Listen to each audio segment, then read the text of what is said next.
Welcome to Fire Breathing Kittens, a standalone actual play Dungeons & Dragons podcast, but not this week. This week, we're playing a little bit of Monster of the Week, a game by Evil Hat Productions, and it's a Powered by the Apocalypse game, so we're going to be doing something a little different. But still the same, every episode is a microplot, complete with adventure with a beginning and an end that fits into an overarching macroplot of the whole season. Because they stand sturdily on their own, you can listen to these episodes in any order and can skip any you don't enjoy. Though, hey, hang around for Monster of the Week, it's going to be fun. Today we are joined by Stella. Hi. So, Stella is a half-human, half-dragon, though her dragon traits are not very apparent in her form. You could just see it in her eyes, and she has tiny horns that she covers with space buns. She is a monstrous hunter. She is the monstrous. And she has kind of like short white hair with bangs that she keeps in space buns. And she has very pale skin. She's really tall. She's like 6 feet, but she wears heels, so she's usually 6'3", 6'4", and tall and thin. And she's wearing a revealing black party dress that's like a maxi dress that goes all the way down. It has a kind of a halter top. It's pretty cool. And yeah, she has blue eyes. And that's Stella. And we have Will. Hey everybody, it's me, Will. You know, I'm just a pretty chill guy.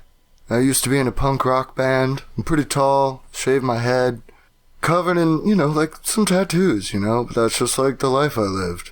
I got a pretty bad sleep disorder, and, that's just me. And hi, I'm Bill. I control Will when he's asleep. I'm a spooky hunter. I'm the thing that's under your bed, in your closet. But I'm a pretty chill guy as well.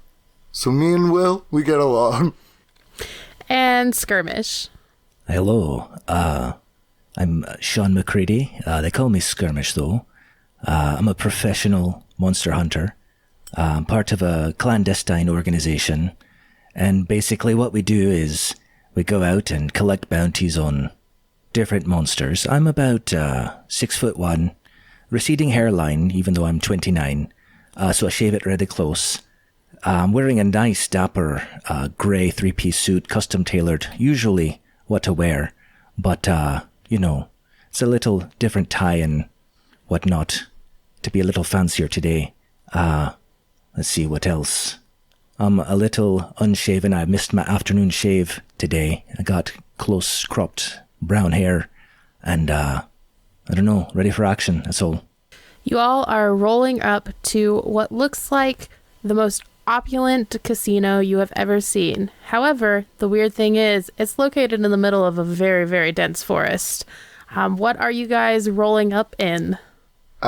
Will's pretty broke. So, he has his, nicest suit, but he bought it during his punk phase. So it's all, bespoke with, curls. It's, way too dramatic, goth kid at the prom. And he is just, so uncomfortable in it. And he's also in an Uber pool. So there's, multiple other people here with me. Yeah, I would be one of those people with Willie in the Uber pool. Normally, I wouldn't, get an Uber pool. I'm just going to get myself an Uber large because I can afford it. And I am wearing some fancy makeup, usually mostly with eyeliner, but keeping my eyelashes stark white because they're, special, And I'm wearing a black floor-length dress that's kind of like a halter gown.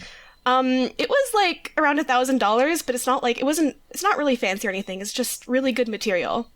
So yeah, Stella's just wearing this really fancy dress because she likes to do that. Oh yeah, and stiletto heels, of course. But oh yeah, I'm in the Uber pool because Willie's my pal. We get along. Yeah, Will's a chill dude. So Skirmish is pulling up in a very ostentatious van. The van is emblazoned with the acronym MESS, M-E-S-S, for Monster Extermination Service Squad.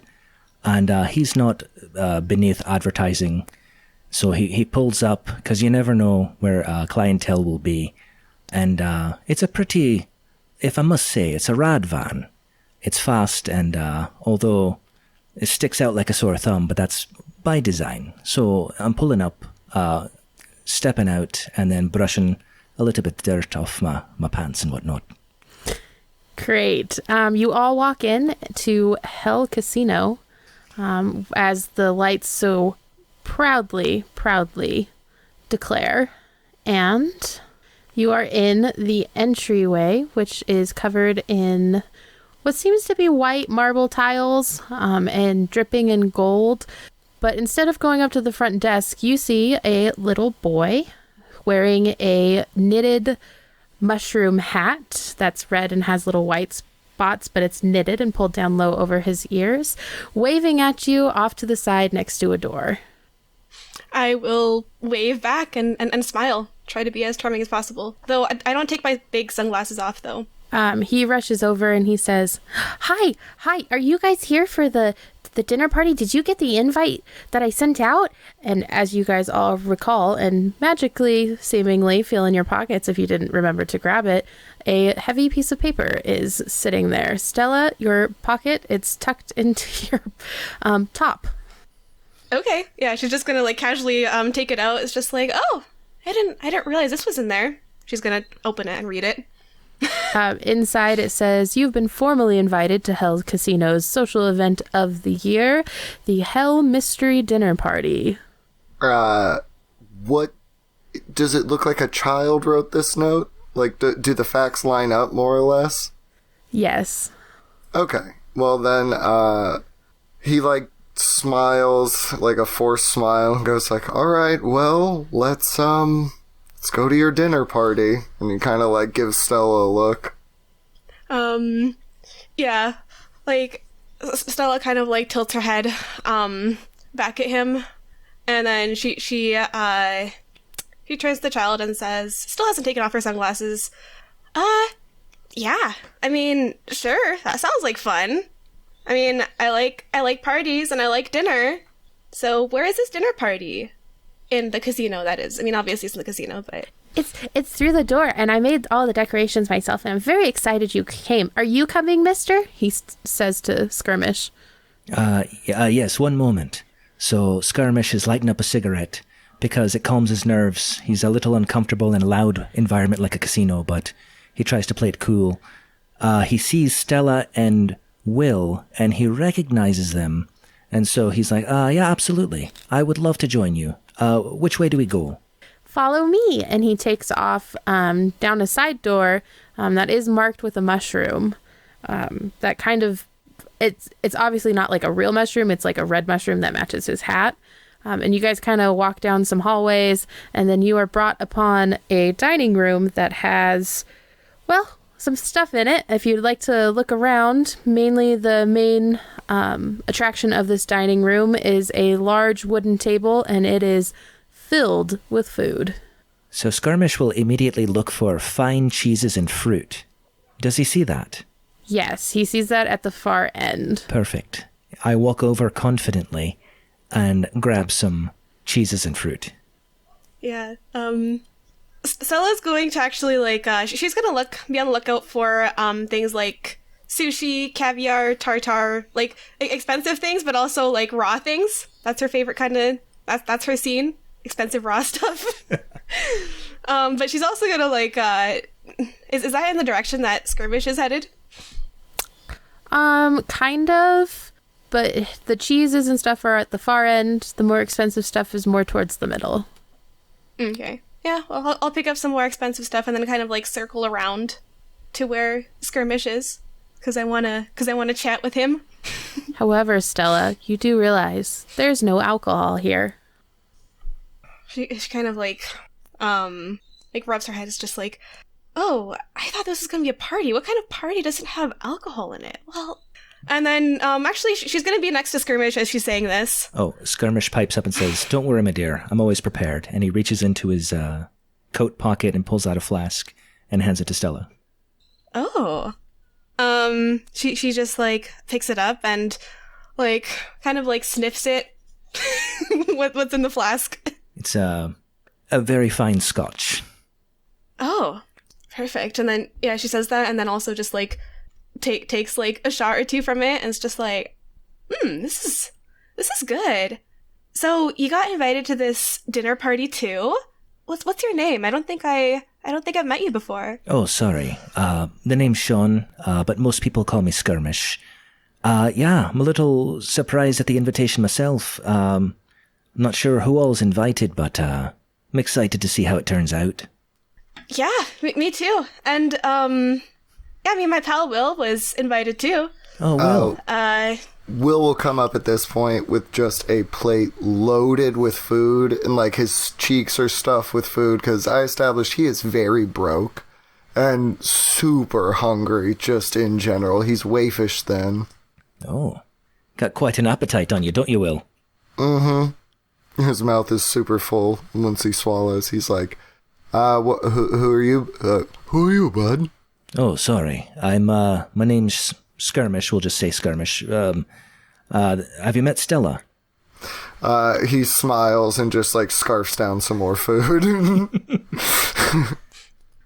So you must have recognized me. I mean, well, I guess I was in the news a couple months ago. But, I mean, that's all been kind of played out by now, right? Well, I assume you've been cleared of the charges then, my dear. Yeah. Like, they said, yeah, not guilty due to, insanity. Because, yeah, I mean, when I tell people that I'm a dragon, no one believes me. Will, like, swallows and goes like, oh, it wasn't that many liquor stores.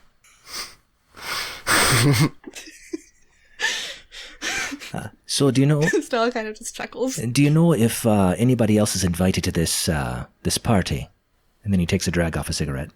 As he says that, a door bursts open, and in walks a rather tall woman who looks to be about 25, but like 25 as in has had work done to look 25.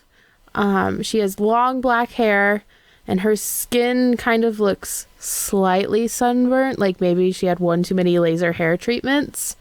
And she's wearing big red sunglasses, and she bursts in carrying bags of wine and says, "Oh, darlings, you're here, you came."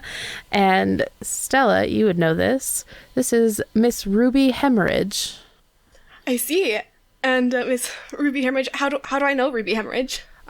Distantly, you've heard of her as a performer who used to perform at some of your more parents' lavish parties.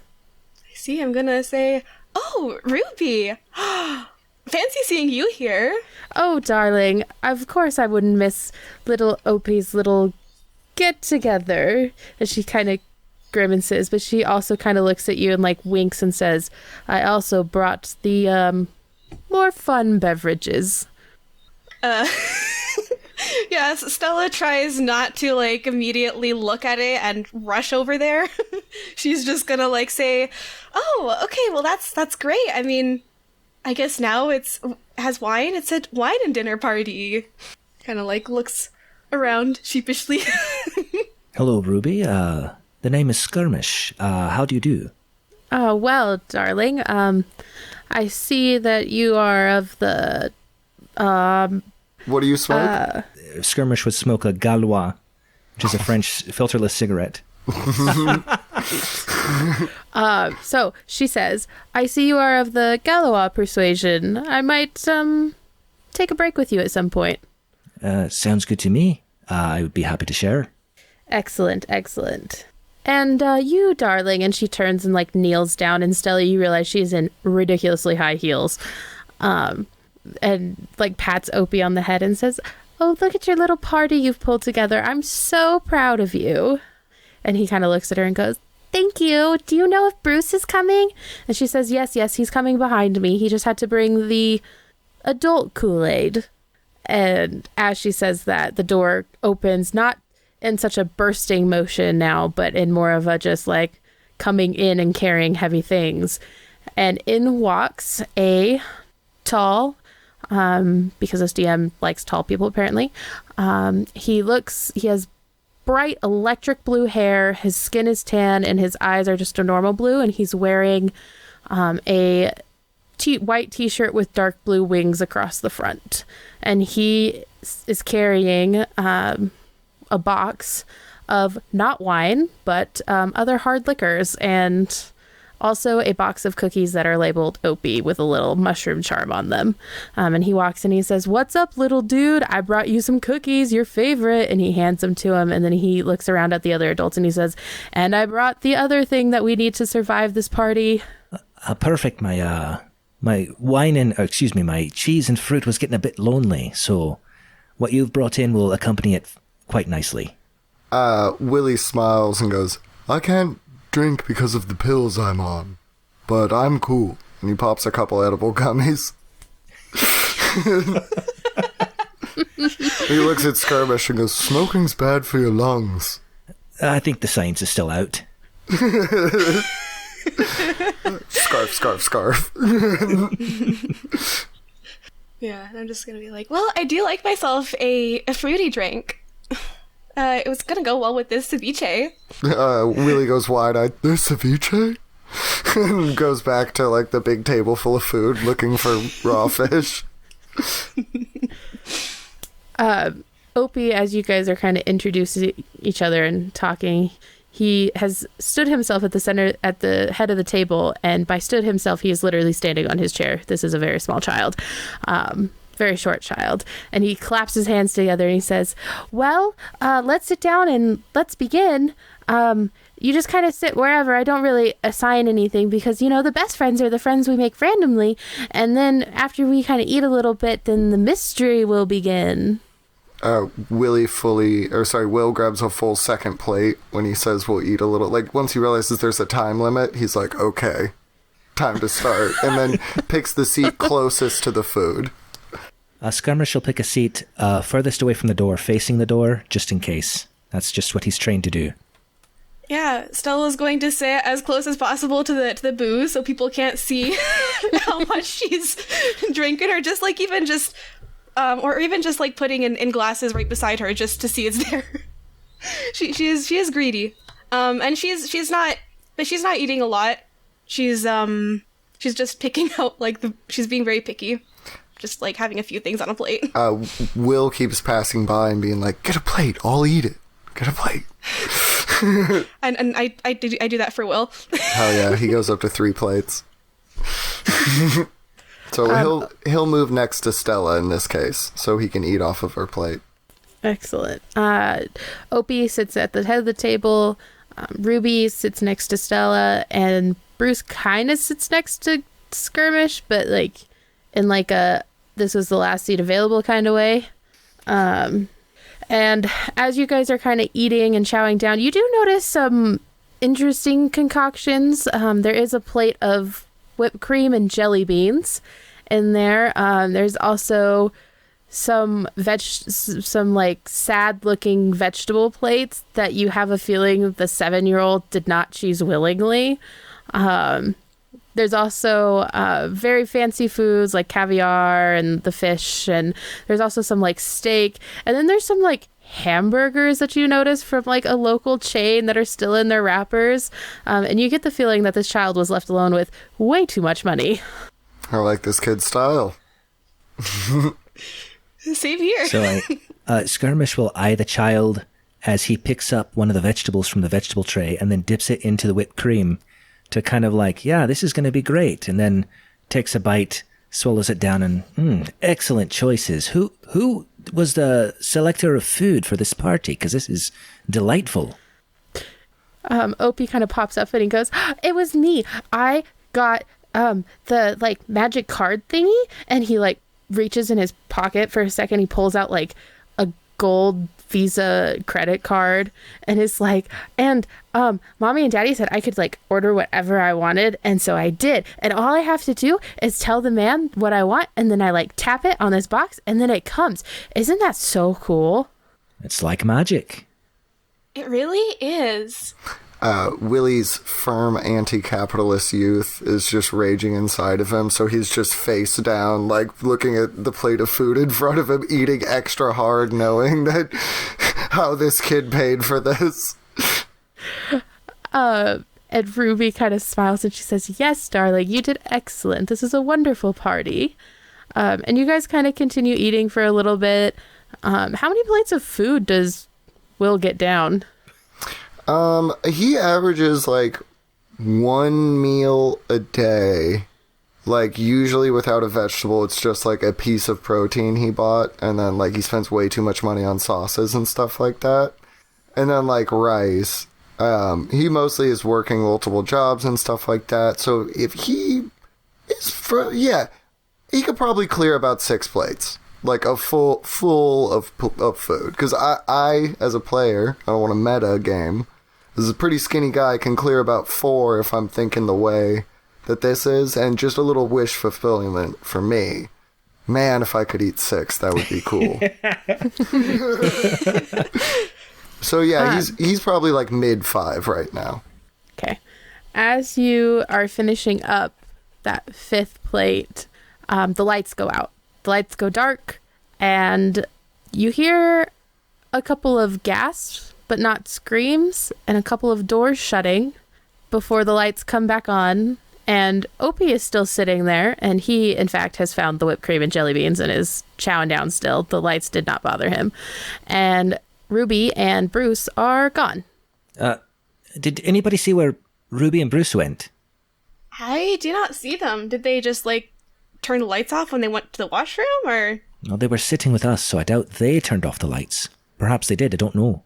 Will, with his mouth full, is like, wow, this is a big mystery we're going to have to solve, and goes in for plate 6.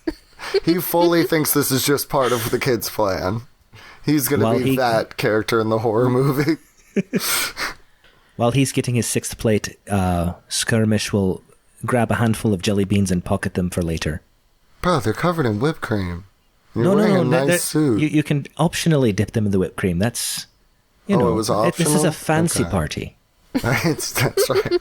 Fancy party. Obviously, your whipped cream jelly beans are going to be optional. They're deconstructed, right?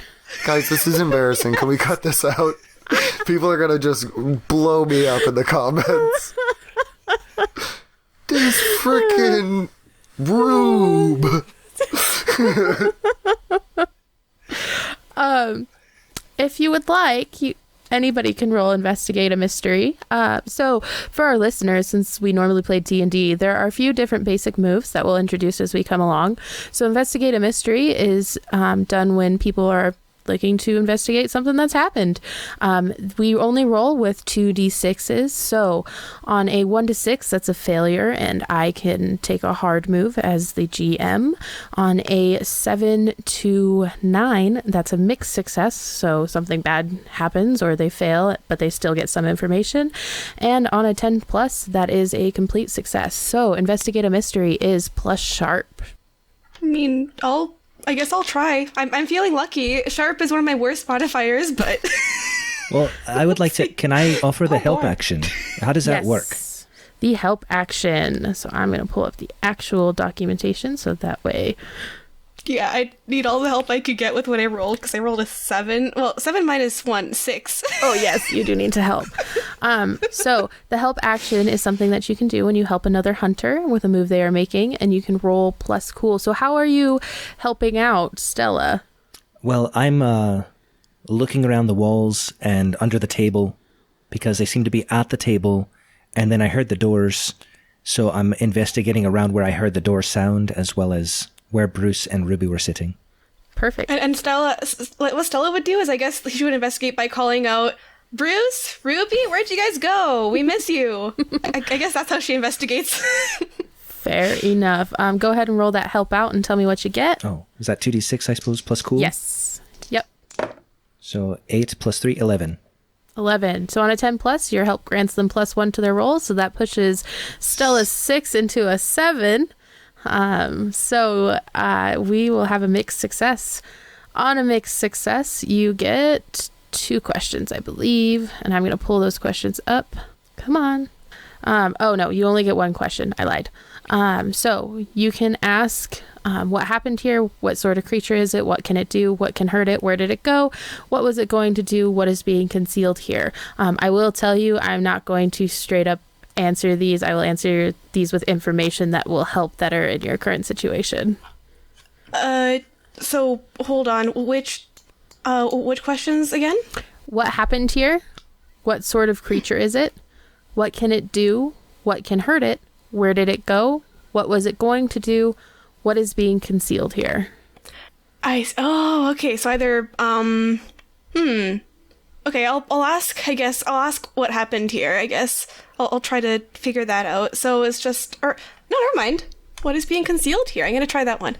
So I'm going to, like, do I figure out a different way to word it, or do I You can just ask what straight up what is concealed here. Oh, okay. Since Stella's going to say, so what's going on? Is there something here that we're not aware of? And something as happening you at this dinner party? And as you say that, Skirmish, as you're checking the walls, you happen upon a button. Do you press it? Depends. Is it labeled or does it have a color? It's just a, it does have a color, but it's like a brass color, so it like blends in with the lighting on the walls. Okay. Yeah, I would like to press it.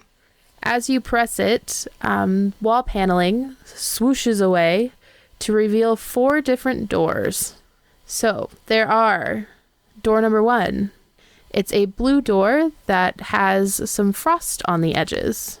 Door 2 is gold with coal dust streaked upon it. Door 3 is green with leaves wrapping around it on vines. And door 4 is just labeled servants' quarters. So the third one was with vines and stuff. It was green? Yes. So, what's your favorite color? Will or Stella? Blue. Will reflexively goes, purple. Well, blue's close enough to purple, so that's 2 votes for blue. Let's check it out. Are you guys going to go through that door, or are you just looking at the door? I'll give it a knock.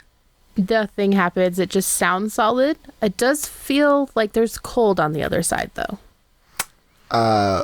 Will, finishes up his 6th plate, sticks one of the wrapped burgers in his pocket, and then, takes a couple steps, goes back, sticks another burger in his other pocket, and then, not fully being present for the previous investigation, just opens the door. Just walks up, what are you guys waiting for? So I'm going to need you to roll Act Under Pressure, which is plus cool. Good thing I spect cool, because I'm a chill guy. So that is true. We want low, right? No, you want high. Okay, good. Then I did build the right way. I thought I misheard a rule earlier, and I was like, oh. 4. Okay. As you open the door, you start to fall down a hill filled with snow.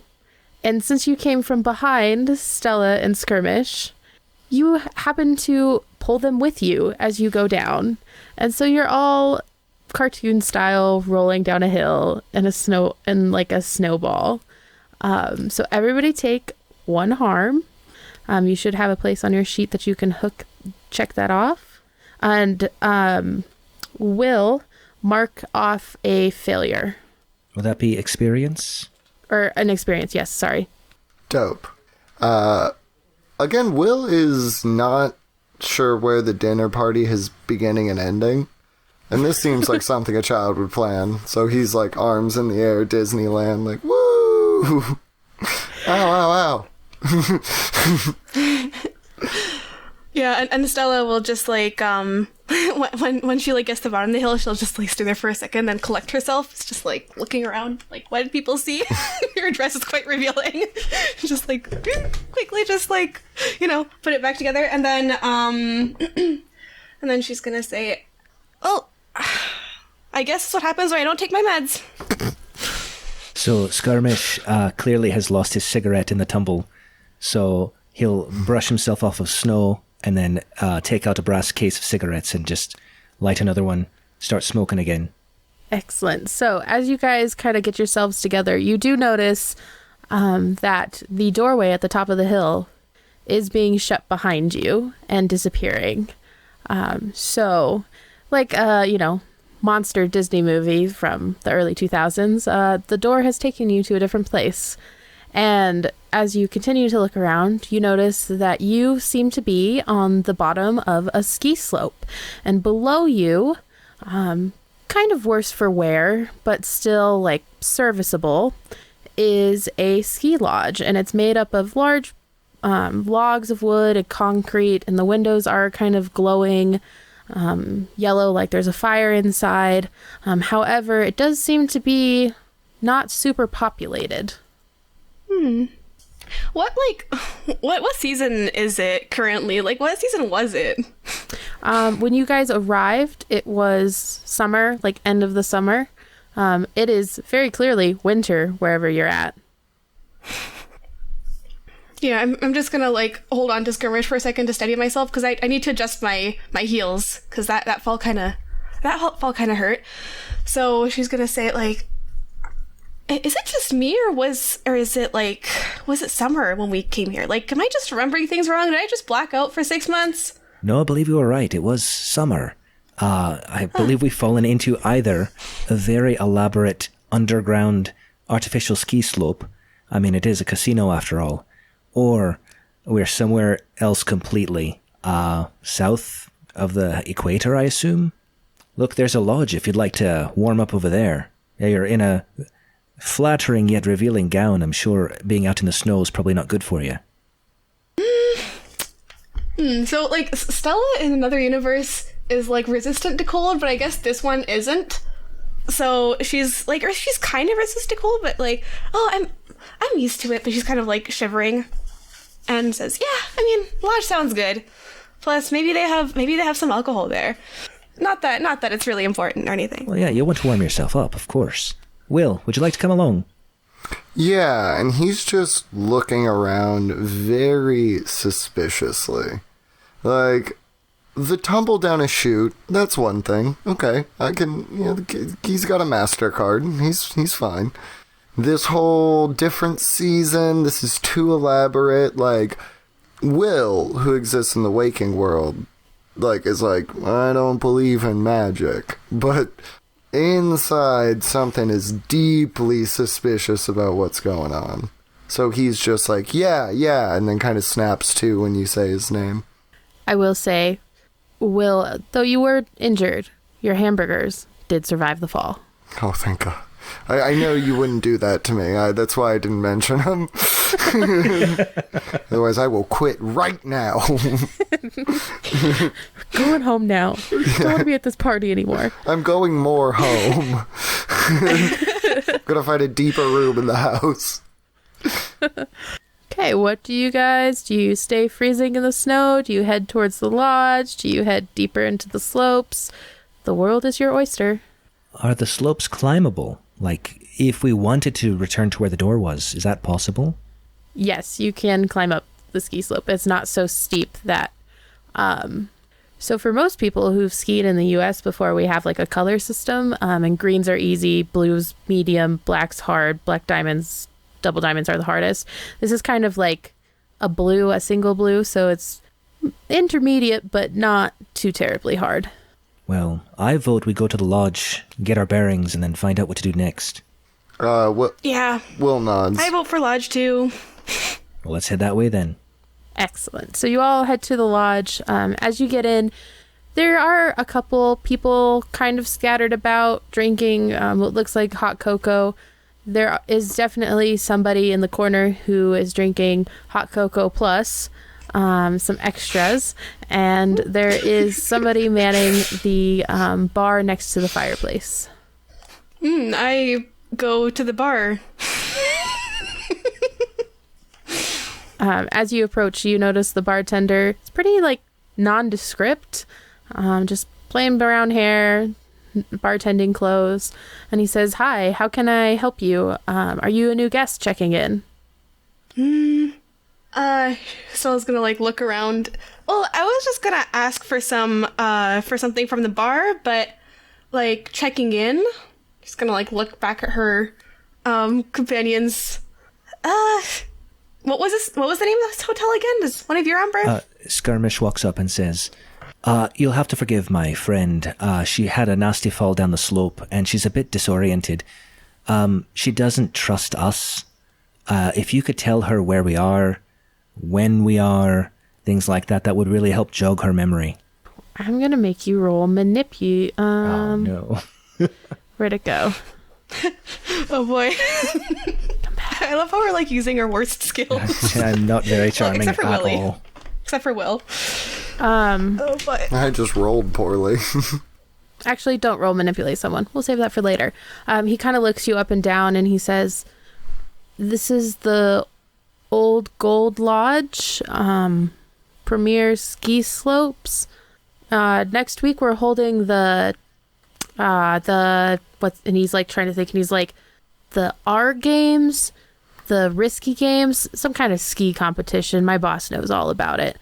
And from the corner, as he's saying that, a voice pipes up and he says, "Now you better not be holding those games because you know what'll happen if you do."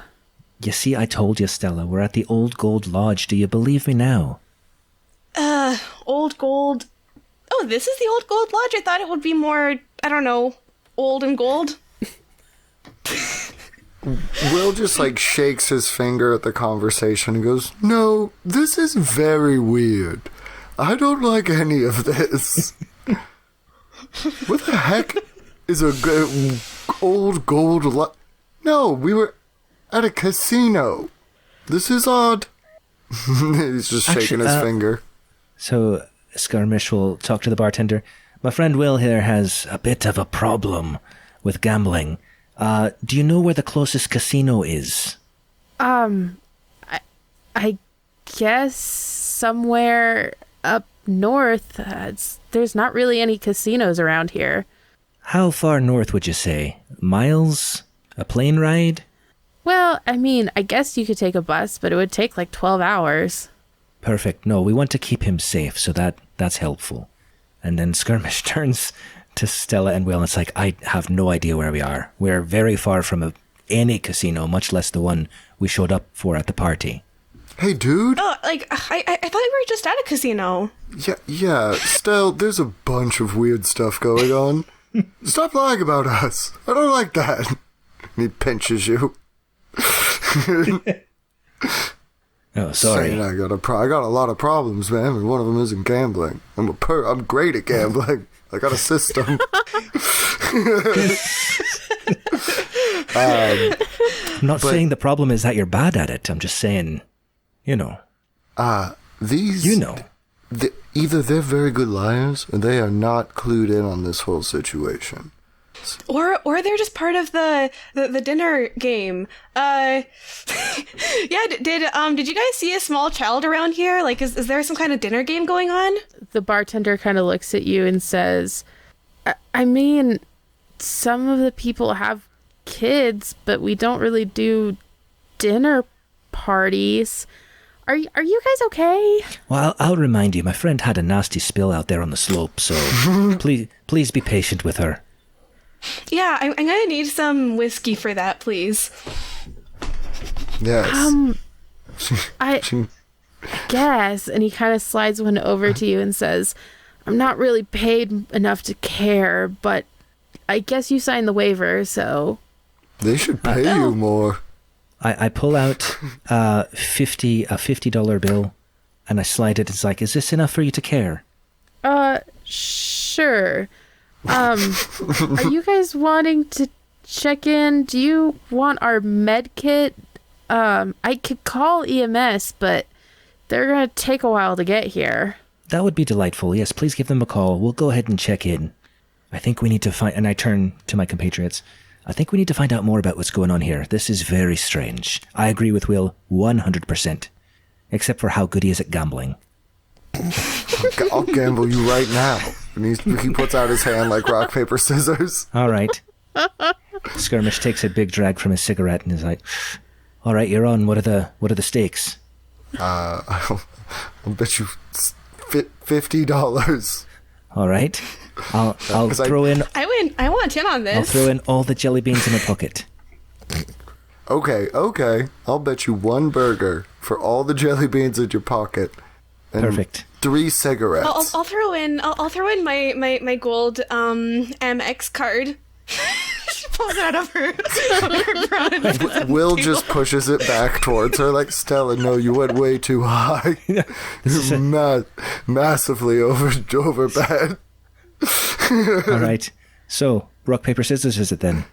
Yes. All right. I guess Are on you ready? 3? Yeah. Perfect. Is it 1, 2, 3 shoot or 1, 2 shoot on 3? No, Because that's 1, very, 2 we need to be... 1, 2, 3 shoot, because we're not animals. Perfect. Yes, I agree. 1, 2, 3 shoot. All right, that was both paper for the listener. Okay, wait, no, Stella won. All right, well. Yeah, I got scissors. The rest got paper. All right. So yeah, much like it did play out in real life, Will fully is just paying attention to Skirmish, and then Stella is standing there with scissors as we both throw paper at each other, and then it's like, oh gosh darn it, hands you his burger. I'll hand you all the jelly beans in my pocket. I'm gonna hand them both to Willie because I think because Willie wants the burger. It's just like, oh, like she kind of like unwraps it a bit, smells it, and then here, Willie, this is for you. You want the jelly beans too? Willie like takes them and like immediately goes to put a handful in his mouth, and then sees Skirmish and then sheepishly hands the jelly beans back to him. No, it's all right. They're already in his mouth. Yes, that's quite all right. You can keep them. The bartender looks up after you guys are done doing your little gambling session, and he slides 2 room keys to you and says, 3rd floor, 2nd door on the left, room 106. It's a suite, so I hope that's enough room for you guys. Well, if not, we'll be back. Don't worry. Okay, I'll call EMS and see if we can't get them up here for your friend. Appreciate it. Oh, and my other friend here, Will, might need a bit of healing as well. Yeah, we all kind of just like tumbled down the hill. Will makes like a very like confused, angry face as he's like, I'm not hurt, and then he's like, all right, fine, and then just doesn't say anything. All right, well. Okay. Skirmish picks up one of the keys. And which way to the room again? I'm sorry. Up the stairs or the elevator, I guess. Though I wouldn't super trust that thing. And to the 2nd door on the left. Perfect. Is there a place I can buy shoes? Like these heels are just they're not gonna do it for me in this cold. We do have a gift shop that has some winter gear. Or if you really want to, you can always raid the Lost and Found. Yeah, I'll buy something. You never know what someone has on their feet. I'd like to look through the Lost and Found. Okay. He kind of gestures to you and so, like in a follow me kind of way, and takes you through a door behind the desk and kind of points towards a closet labeled Lost and Found, and he says, "Go nuts, I guess." Thank you. So Skirmish will start opening the various containers and digging through to see if there's anything of use, either cold weather gear for the party or an improvised weapon of some sort. So you do find on one wall there are a few sets of skis and some ski boots and some mismatched ski poles. And a couple of the boxes, there's some jackets and helmets and gloves. And in one box in particular, there's some like sunglasses and headphones and some lost ski passes. But there's also a corner of a piece of paper that has the same like gold leafing on it from your invites. Well, I pick up the paper and enough equipment to outfit Will, Stella, and myself for as if we are here for skiing. Okay. You also kind of noticed that in the closet that you kind of had, or the hallway you had to like room thing that you had to walk through to get to that closet, there is like a luggage rack. So if you want to use that, you can. You don't have to try perfect. to like That was, I could wrestle all that stuff up. holding it like a giant ball of, yes, that would be perfect. Great. Do you guys make your way up to the room, or what do you do next? Yeah. I'm gonna get myself some boots from the store, I guess. I'll take whatever is the most expensive and most stylish, I guess. So as you kind of walk into the corner store, there's a girl working the counter, and by working the counter, she's scrolling her phone. And you walk in, and she says, "Hi, are you here to purchase some stuff, or do you need a toothbrush, or what you need?" Oh, actually, a toothbrush would be good. Yeah, I seem to have lost a lot of my gear. Like, yeah, I came with some friends, and we were like robbed on the way here. So, yeah. But she's gonna think for a second and say, "Yeah, I just need some like winter gear because it's kind of cold out, and I'm not really dressed for this weather." She's gonna like gesture to her dress. Yeah, you really aren't. You do know this is a ski lodge, right? I know that now. Okay, well, feel free to look around and grab what you want. She kind of takes a second to look at you, and she goes, "Though, I think you might like our, gold platinum area," and she kind of points to a separate corner, and it looks like branded jackets, but, like, branded in, like, an obnoxious, like, Coach kind of way. And, like, shiny boots and, like, skis that proclaim used by Olympic champions. Oh, okay. Well, that's gonna work for me. And yeah, she's gonna go get like any coat with like that would match her dress somewhat, like with fur and stuff on it, and a pair of those like shiny boots. So shiny. Very shiny. It's just the shiniest boots. Okay, you do that, and I'm assuming you rock up to pay for it, and you just pay for it. Yeah. She kind of looks at your card and says, "Oh, okay, yeah, I'm surprised you didn't have your own gear, but cool, just let me know if there's anything else I need to do for you." She's gonna think for a second, just like rub her head. She still has her sunglasses on. She's gonna be like, I think I'm good for now, but I'll be back here. Probably. We'll see. Okay, have a good night. And she goes back to playing on her phone. Yeah, Stella's gonna go back to join Will and Skirmish. Cool. Do you guys head up to the room? What do you do? I'd like to get to the room for privacy and then use telephone to call my agency. Okay. Are you all going with? Yeah. Excellent. So you guys go up the stairs, or do you try the elevator? There's a lot of equipment here, so what do you want to do? Elevator. All right. No, I'm not taking a risky elevator. Those two words. This is what we'll do. I'll put the cart on the elevator and then push the button, but then step out of the elevator and then meet it upstairs.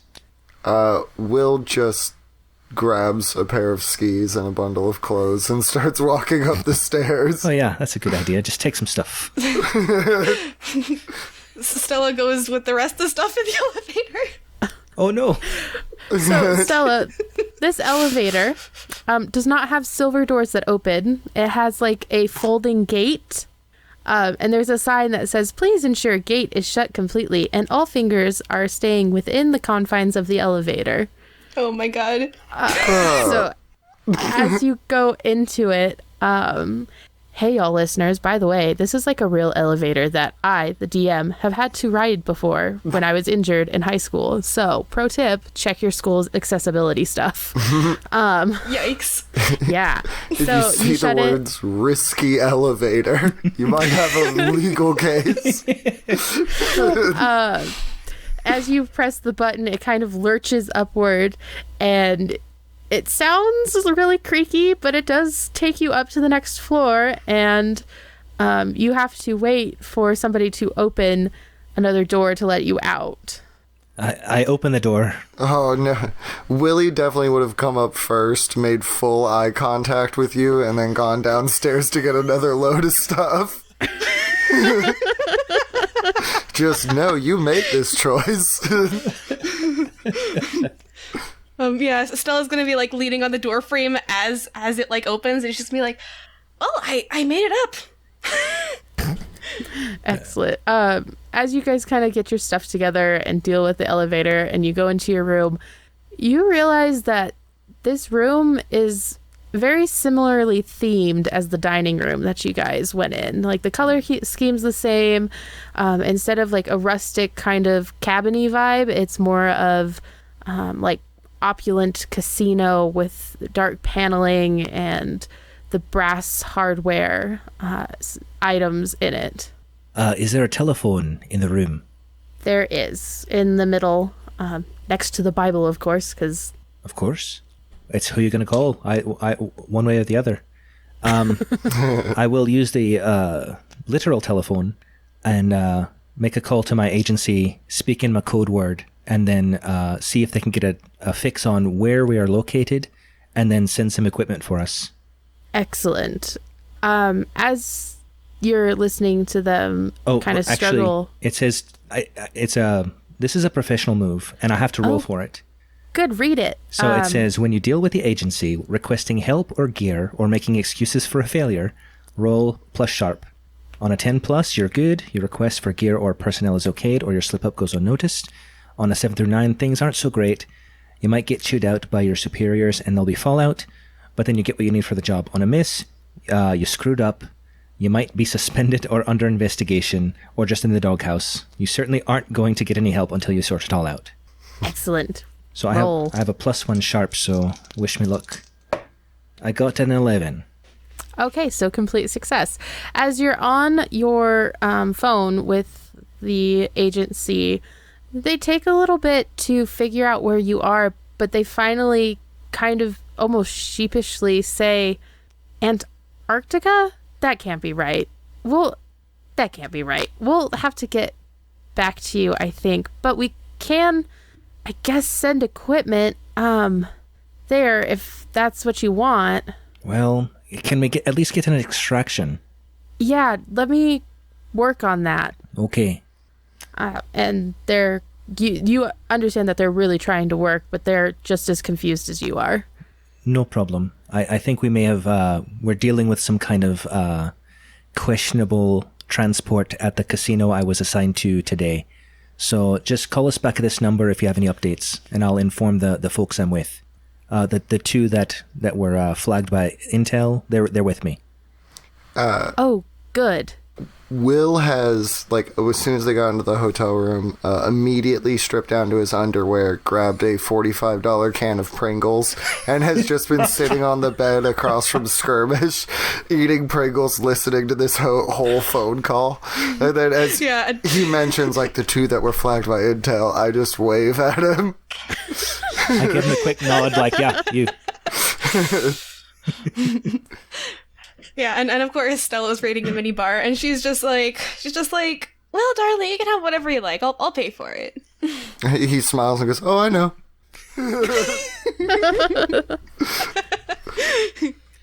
So I hang up the phone and I tell Will, Stella, so it sounds like we're in Antarctica. Don't know why. Don't know how we got here. But I was right about south of the equator, by a long shot. It was a slide. Yeah, that was one hell of a slide. No, how we got here. You said you didn't know how we got here. It was a slide.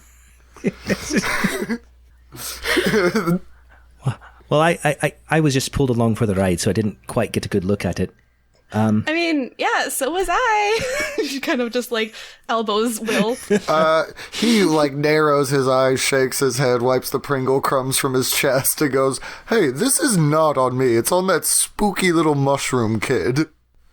Yeah, what is with this kid anyways? Like, isn't it kind of weird that the hotel decorations are kind of like the ones there? Also, like, I mentioned... Skirmish, buddy, I heard that you, like, have intel on people. Oh, you may have misheard me. Yeah, he said we were flagged by Intel, so they might not have the intel yet. We might just being watched by his organization. I thought you worked for the company Intel. Are you not Intel employees? Do I look like I work at Intel? I didn't think so. You're very flattering in your dress. Well, you might be. Do you know any programming? Yeah, I watch a bunch of TV. And he flops back down on the bed. Perfect. So it sounds like I tried to get us a ride out of here, but there may be an alternate route. I do agree with you. This is very odd that the decorations for this suite matches that hotel dining room so closely. Something's amiss. A Swiss miss. Oh, speaking of which, is there hot chocolate in that bar? I can make hot chocolate. You want hot chocolate? Please do. Yes, sir. Cool. So, Will would like to investigate the room, primarily for hot chocolate ingredients, but also just actually doing something as a character. Okay, go ahead and roll investigate a mystery, which is plus sharp. Yeah, much better. Not great at sharp, but that's still a 10.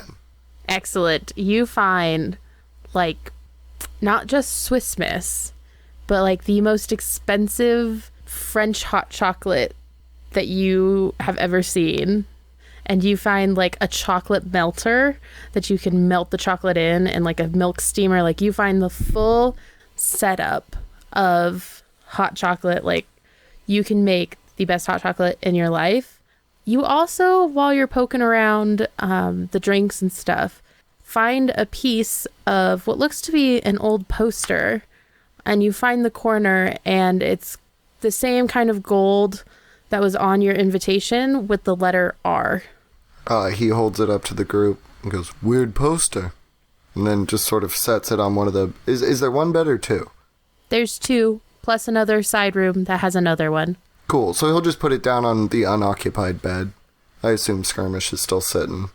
And then he'll make hot cocoa, and then size up the trash can bag, because his punk rock roots are screaming, "Steal this." You can fit it in the trash bag if you so choose, or the laundry bag. He does like a small like fist pump, like, "Yeah," and then looks at Stella and goes, "You should carry a big purse." I mean, you're right. Like, the ones that I carry are too small, and then they just keep on getting, like, lost somehow. I don't know how. Like, I just look away, and then they're gone. Will thinks back to all the times he's seen Stella just, like, drop her purse, or, like, someone swipes it and she's just fully not paying attention. He's just like, "Well, and there goes another one." Yeah, so I just usually just keep stuff in, like, in my dress. Like, there are various places I can put it. Where? Just, like, hand something to me before you try to put it in there. He points to your very revealing dress and is like, "Show me where you can hide something in that." Skirmish hands Stella a ski coat. It's like, hide this if you please. Yeah, hide this ski. Stella actually reaches, like, into her dress and pulls out a pistol. Oh. Just like, Okay. never know. All right. Just casually just Hands like looks up. at it and then just... Never mind. "I'm just making hot chocolate over here." He turns around to the hot chocolate and Stella pulls a gun. She just casually puts it back into her dress as if nothing happened. He thinks about, like, the big knife he has strapped to his ankle and is just like, "It took me like 45 minutes to try to get that thing in there." So let me get this straight. You're in your underwear, and you still have a big knife strapped to your ankle. Is that correct? Ooh, that's a really cool aesthetic. Yes. I'm in long... You're showing us who's boss. That's great. Yeah, I'm wearing the long athletic socks with, like, the red stripes. And then one is pulled down around the ankle for, like, a big... It's called, in the game, Big Knife. So, I'm a big fan, as a player, of Big Sandwich. Where it's like, what kind of sandwich you want? I want Big Sandwich. So, Big Knife, I love it. So, Perfect. Yeah, just big knife strapped to the thigh, making hot cocoa in his underwear. A tasteful brief. Yes. And then he's just covered in stick and pokes, and, like, you're at a party and someone's like, "I have a tattoo gun," and then you just take your shirt off and you're like, "Hit me, dog." Just a long series of years wasted. But he's a good guy now. Though he does, like, once he finishes the cocoa, looks at you like, "So are we crashing here, or?" We are in Antarctica, and it's very cold outside, so I would recommend yes for now. We can look around if you'd like. Funny you mentioned that poster with the R on it. I found this in the Lost and Found, and then I put it down next to the other corner and show the same gold border. Will looks around the room. He's played video games before. Is there like an empty poster case anywhere? No, there is not. Is there a suspiciously empty patch of wall? No, there is not a suspiciously empty patch of wall in your room. All right, well then he takes one of his sleeping pills and his melatonin and drinks his hot cocoa and goes to bed. So I was gonna look at them and say, "Hey, could I hold him for a second?" To Skirmish. Oh, yes, sir. Certainly. Here you go. She's gonna like try to see if they fit together somehow, like pieces of the puzzle. Like, is there any? Do they fit together or anything? So one of them is like the left corner with an R, and the other one is like the right corner, just with like the matching filigree. Yep. Like swirlies. Well, it looks like a puzzle. I have a feeling that this is all part of like a really elaborate game or something, or a prank. We're in a game right now? I don't know.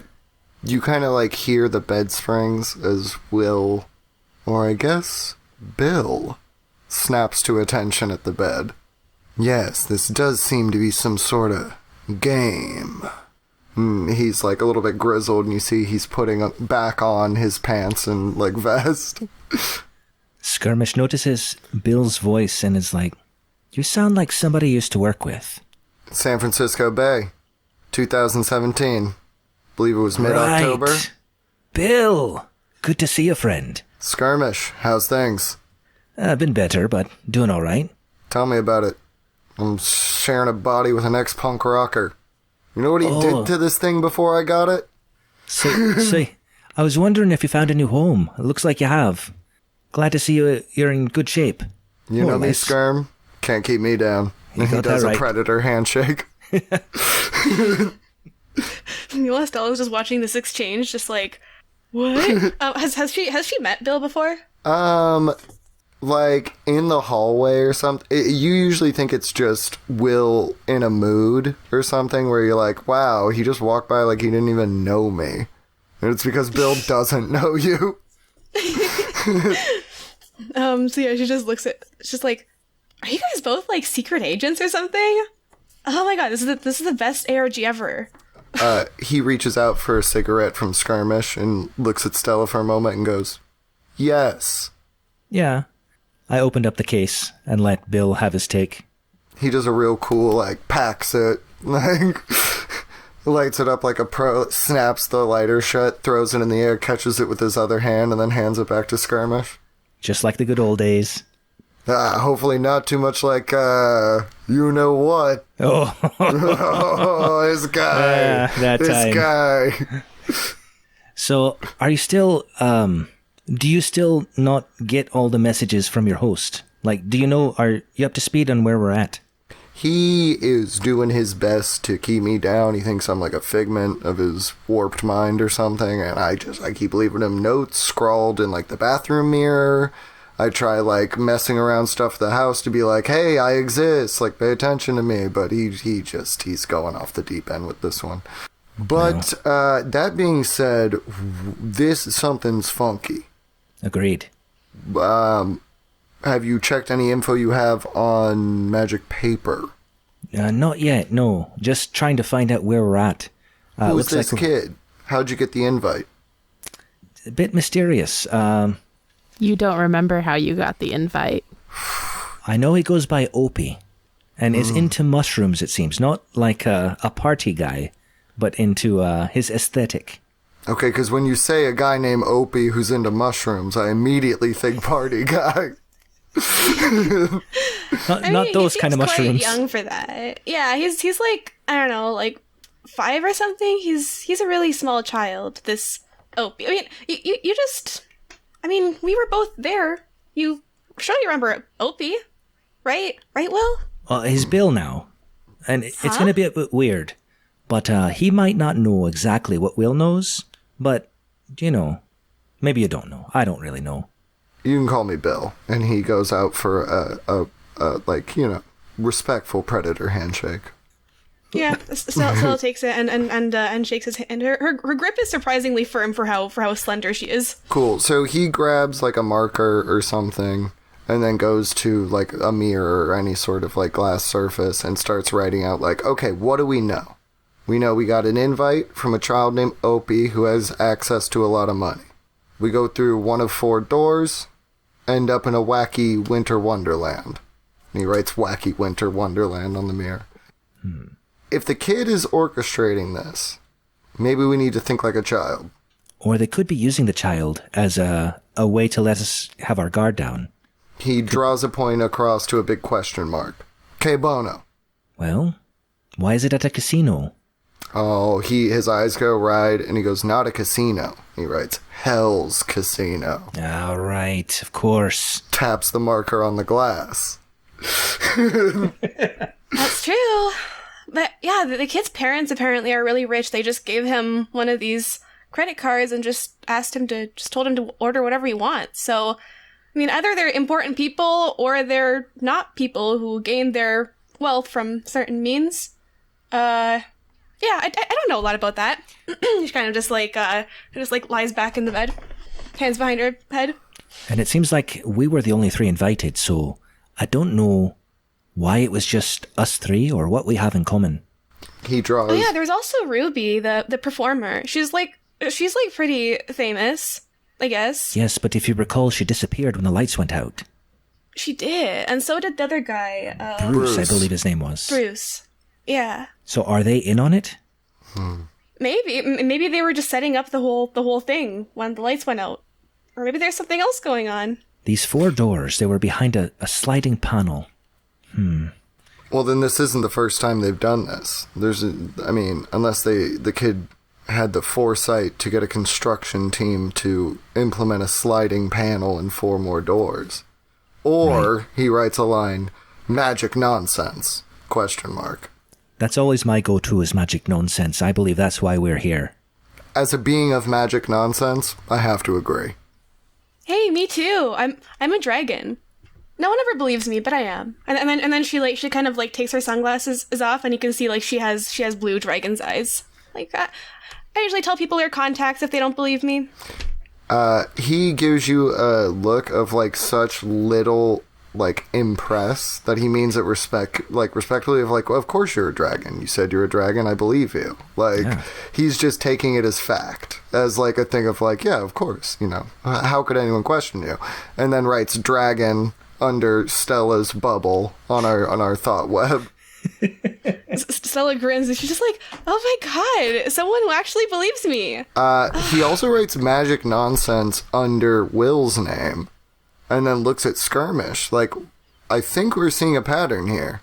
So they know that we're all influenced or at least have close proximity to magic. I don't have magic myself, but I'm around it enough. He writes cool guy. I take a draw off my cigarette while you write that and I nod approvingly. Do you put your back foot against the wall and then slightly look away? Of course, as I exhale into the air. So. And, Stella also just says, yeah, I mean, I guess, I also have magical stuff going on. Like, I know someone who was brought back from the dead. Like, he died and then was revived soon after.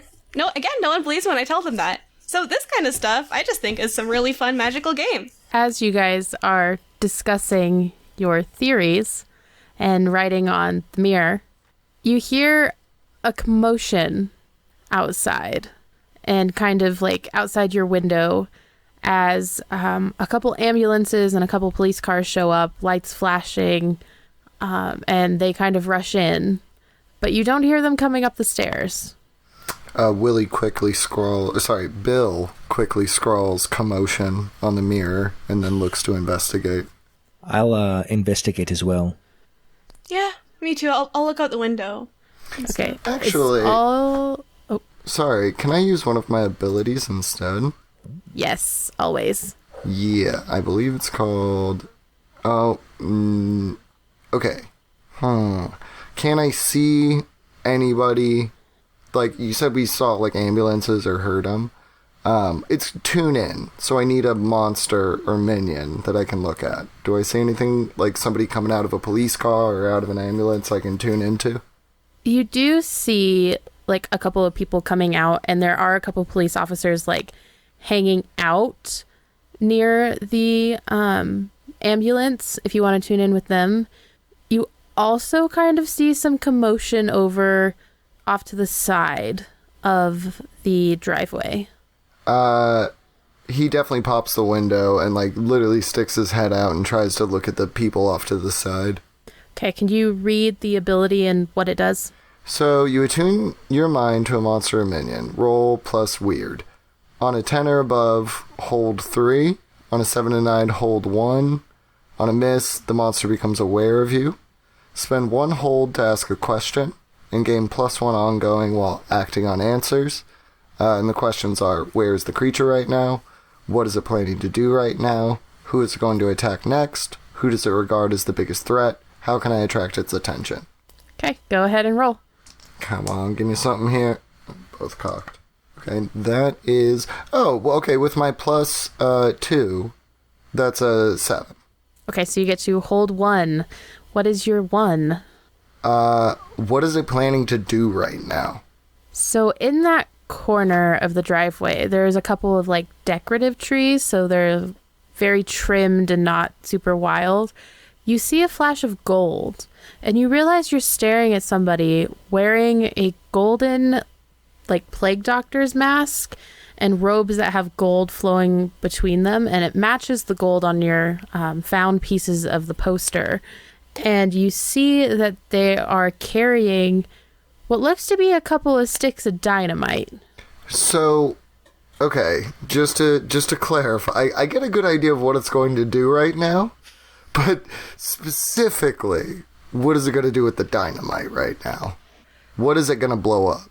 Me? As you continue to watch, it starts to like, you realize it has snowshoes on, and it starts to take off up the hill, and if you follow like the predicted path, you see an old ski jump with an old ski shed on it, and that is where they are headed. Bill looks from the window, like right at his party members, and goes, somebody's about to start an avalanche. I'm gonna look out the window, and how far is this person away? Like, if I shout, would they be able to hear it? Potentially, they could hear it. In that case, I'm gonna yell. I'm gonna say, "Hey, you! Stop! Over here! You dropped something back there!"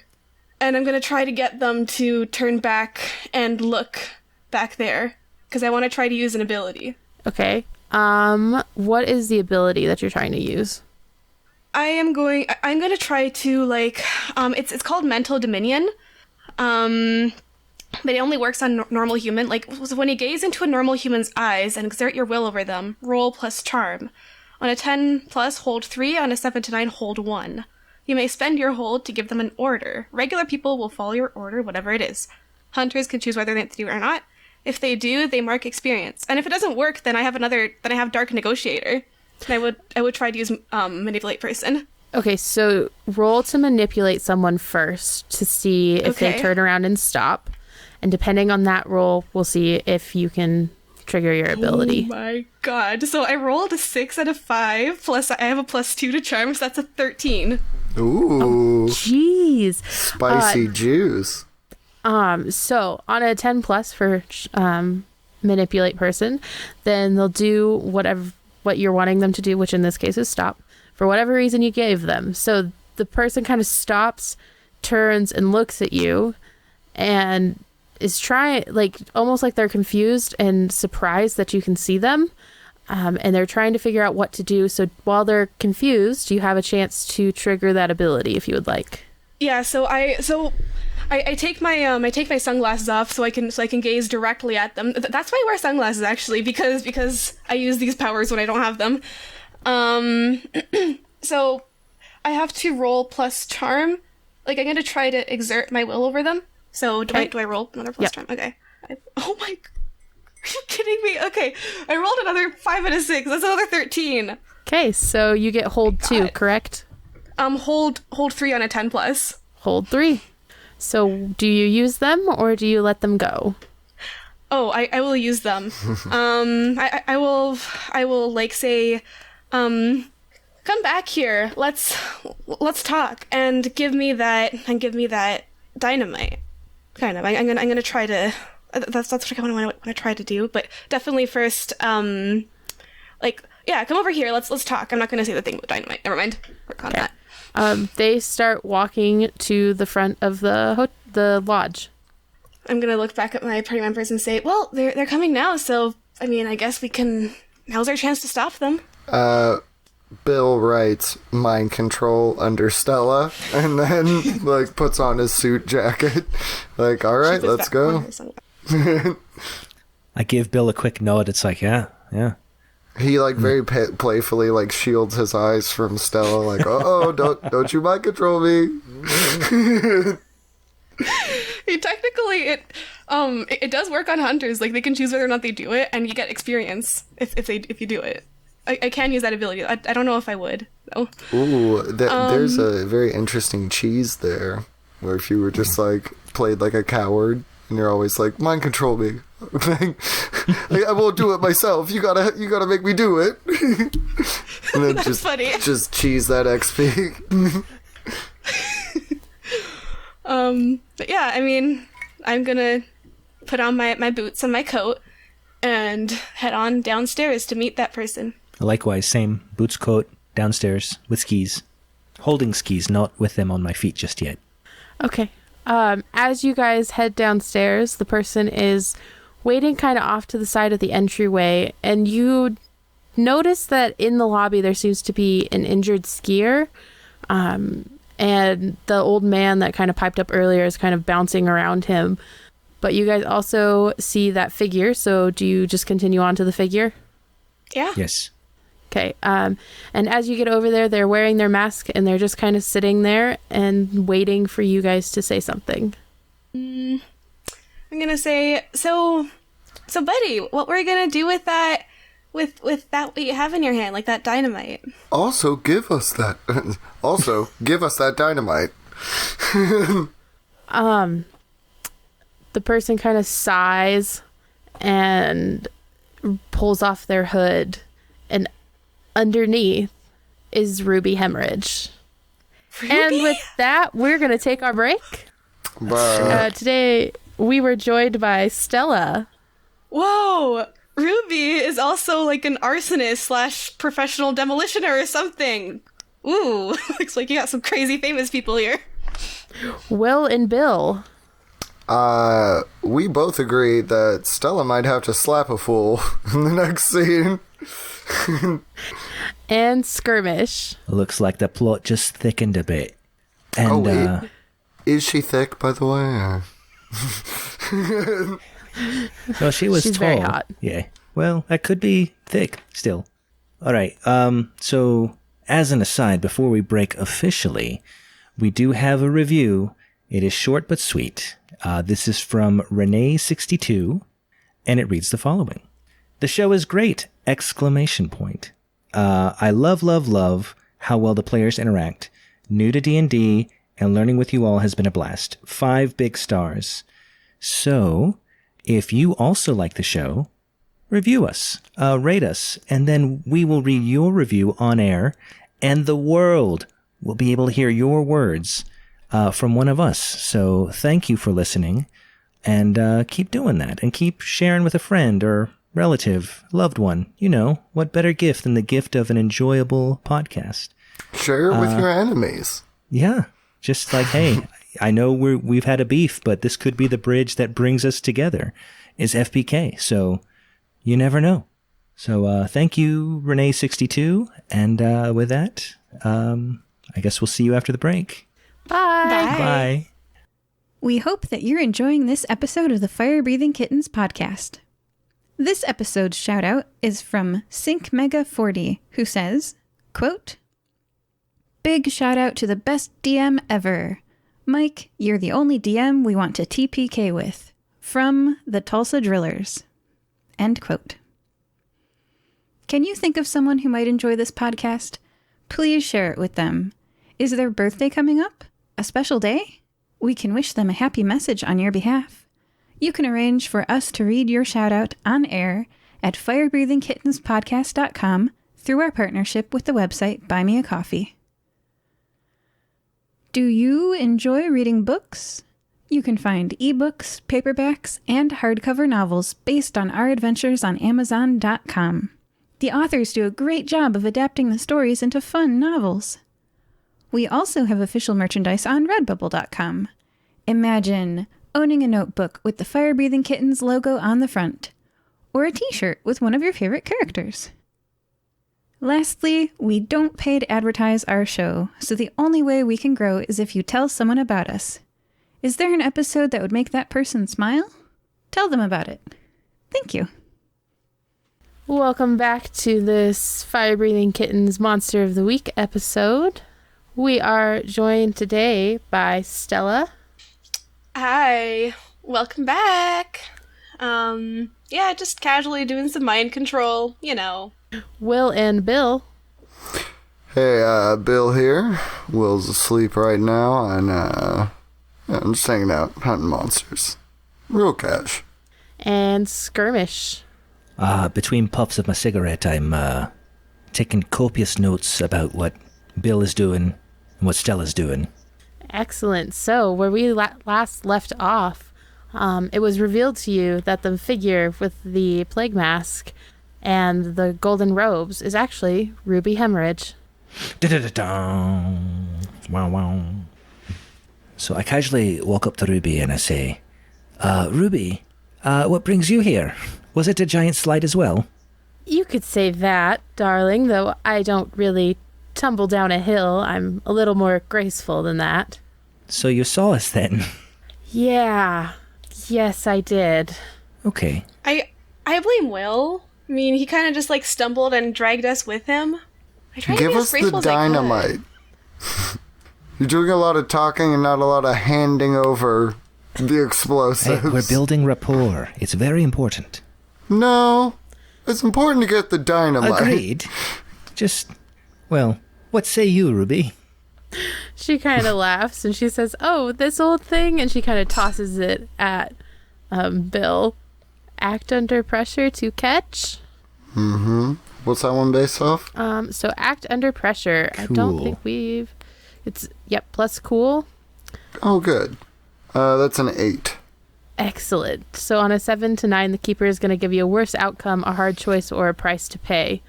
You can catch the dynamite and drop a burger, or you can drop the dynamite and keep the burger. Oh, DM.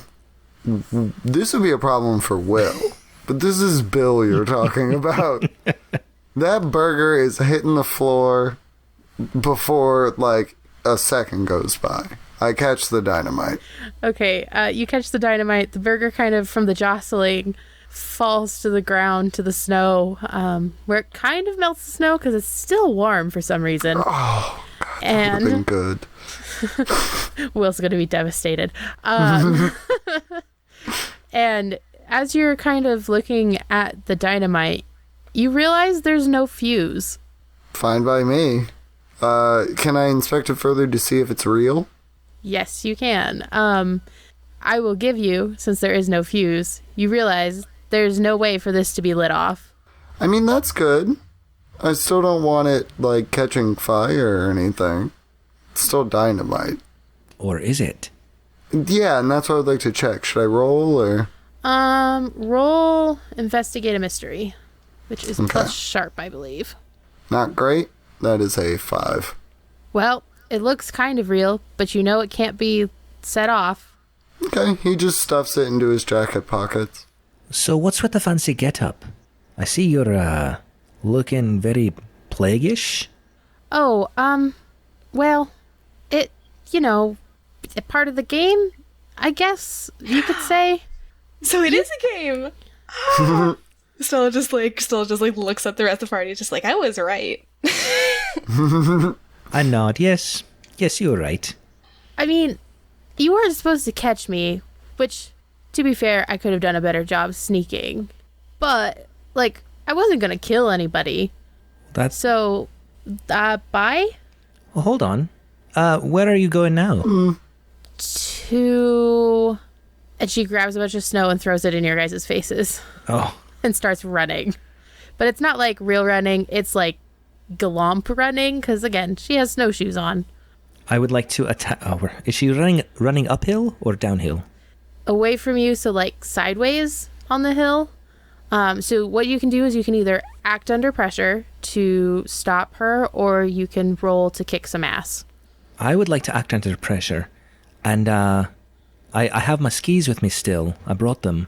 And I'm in my ski boots, so what this will look like is I'm putting the skis on to go after her.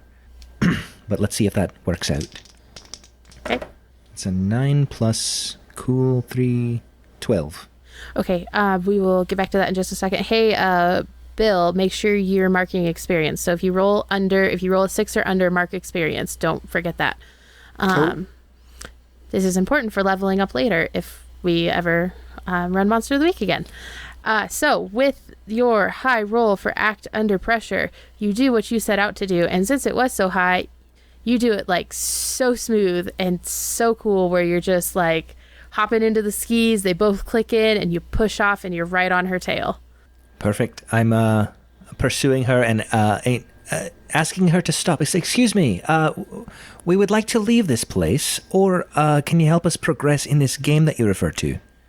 She's kind of calling behind her, like, catch me if you can. All right.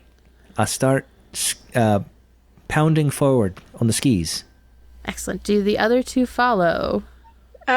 Yeah. Is there anyone around here who has skis?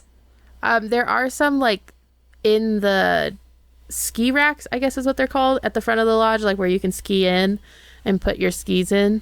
Okay. Well, if that's the quickest I was was just gonna steal someone else's skis, just essentially use the mental dominion and force them to give it to me. But I'm gonna go just, like, quickly strap on some skis and then go with me. Because I'm, like, Stella's pretty rich. I'm assuming she would have gone on ski trips before. She probably knows how to ski. Totally fine. And I'm gonna have you roll help out and hold on to that for later. And then, Bill, are you coming behind? Yeah. Yeah, I'm gonna grab a pair of skis as well and head down the hill after. Great. So you all are following kind of cross. You're not going uphill, you're going across the hill so you can, like, get across. And she kind of goes into a stand of quakey trees, or aspen trees, as normal humans call them. And you all follow, I assume? Yes. Yeah, we're just trying to catch up. She's kind of weaving and dodging, but finally you find her, and she is staring into a frozen pond. Well, it's not really a pond. It's more of a overly large puddle. Slam. So I'd like to collide into her. Kick some ass. All right. So, listeners, on Kick Some Ass, you can roll plus tough? Where is it at? Plus tough, yep. Plus tough, and then on a success, so a total of 7 or more, you and whatever you're fighting inflict harm on each other. The amount of harm is based on established dangers in the game. So, generally, if you're using a weapon, that's the harm you use. And you can take 7 harm before you die. So, just keep that in mind as we go along. And if you roll a 10 plus, you get to choose an extra effect. So, what is our Kick Some Ass roll? So, I rolled an 8. But I have a +2, so it's a 10. Oh, nice. So, one of those, you can choose one of these extra effects. You gain the advantage, take +1 forward, or give +1 forward to another hunter. You inflict terrible harm, +1 harm. You suffer less harm, -1 harm. You force them where you want them, or you force them where you want them. I'll force them where I want them, so I'll cut off, get between her and the puddle, so that she's separated. Like, I can tell she's focused on that, so I try to shove her away, and then, I guess, suffer the consequences of that. So, as you shove her away, you're still on skis, so you go sliding backwards onto the puddle, and with a flash of green light, you are gone. What do the other two do? I'm just gonna go, like, skirmish? Do I see Ruby? Yes, Ruby's still sitting. Like, she's shoved down into the snow. She's not moving. She is giggling, though. Yeah, I'm gonna just, like, I'm just gonna, like, stop my, my skis before I get to the pond. And I'm gonna say, where did Skirmish go? There was just a flash of green light. I swear I just saw him. Well, darling, if you want to continue, I suggest you go on the pond and find out. Well, I want to see what the rest of this game is. Wait, but before that, are we winning? I'm gonna ask her, just like grinning widely. She kind of shrugs and says, I guess? Yay! And then she's gonna just like push off with her skis and onto the pond. You disappear as well in a flash of green light. Bill, what do you do?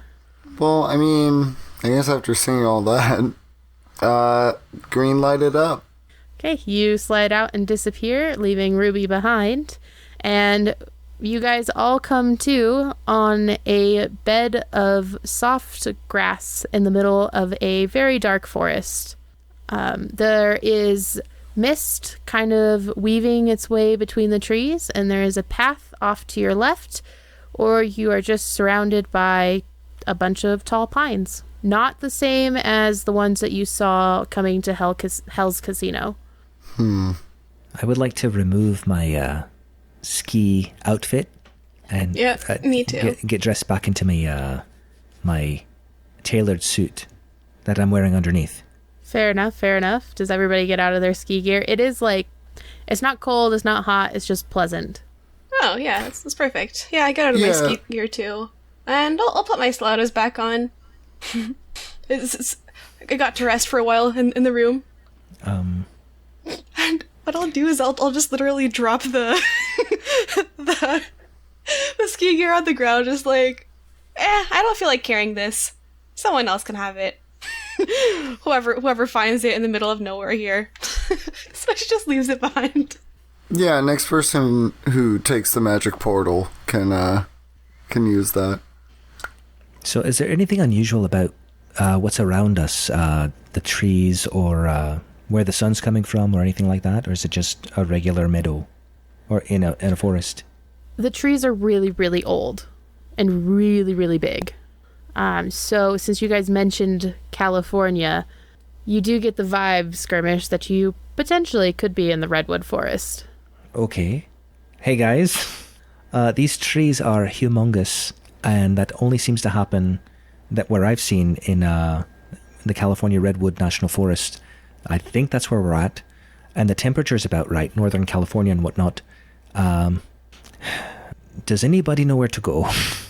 I mean, I think I've been in these redwood forests before, but no.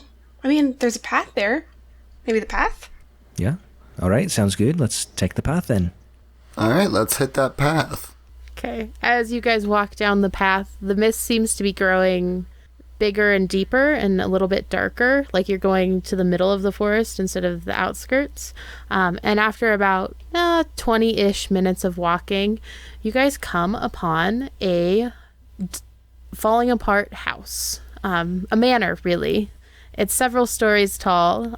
Several shingles are missing from the roof, and there's plants kind of sprouting up in the old porch. And there is a light on in one of the windows.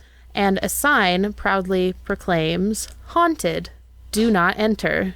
Haunted house! This looks like a fun next part of the game.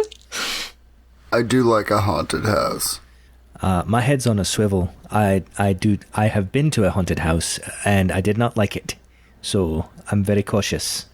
If you would like to investigate before you go in, you definitely can. You'll just have to roll investigate a mystery. Or you can go in, or you can do whatever you want. I'd like to investigate before we go in.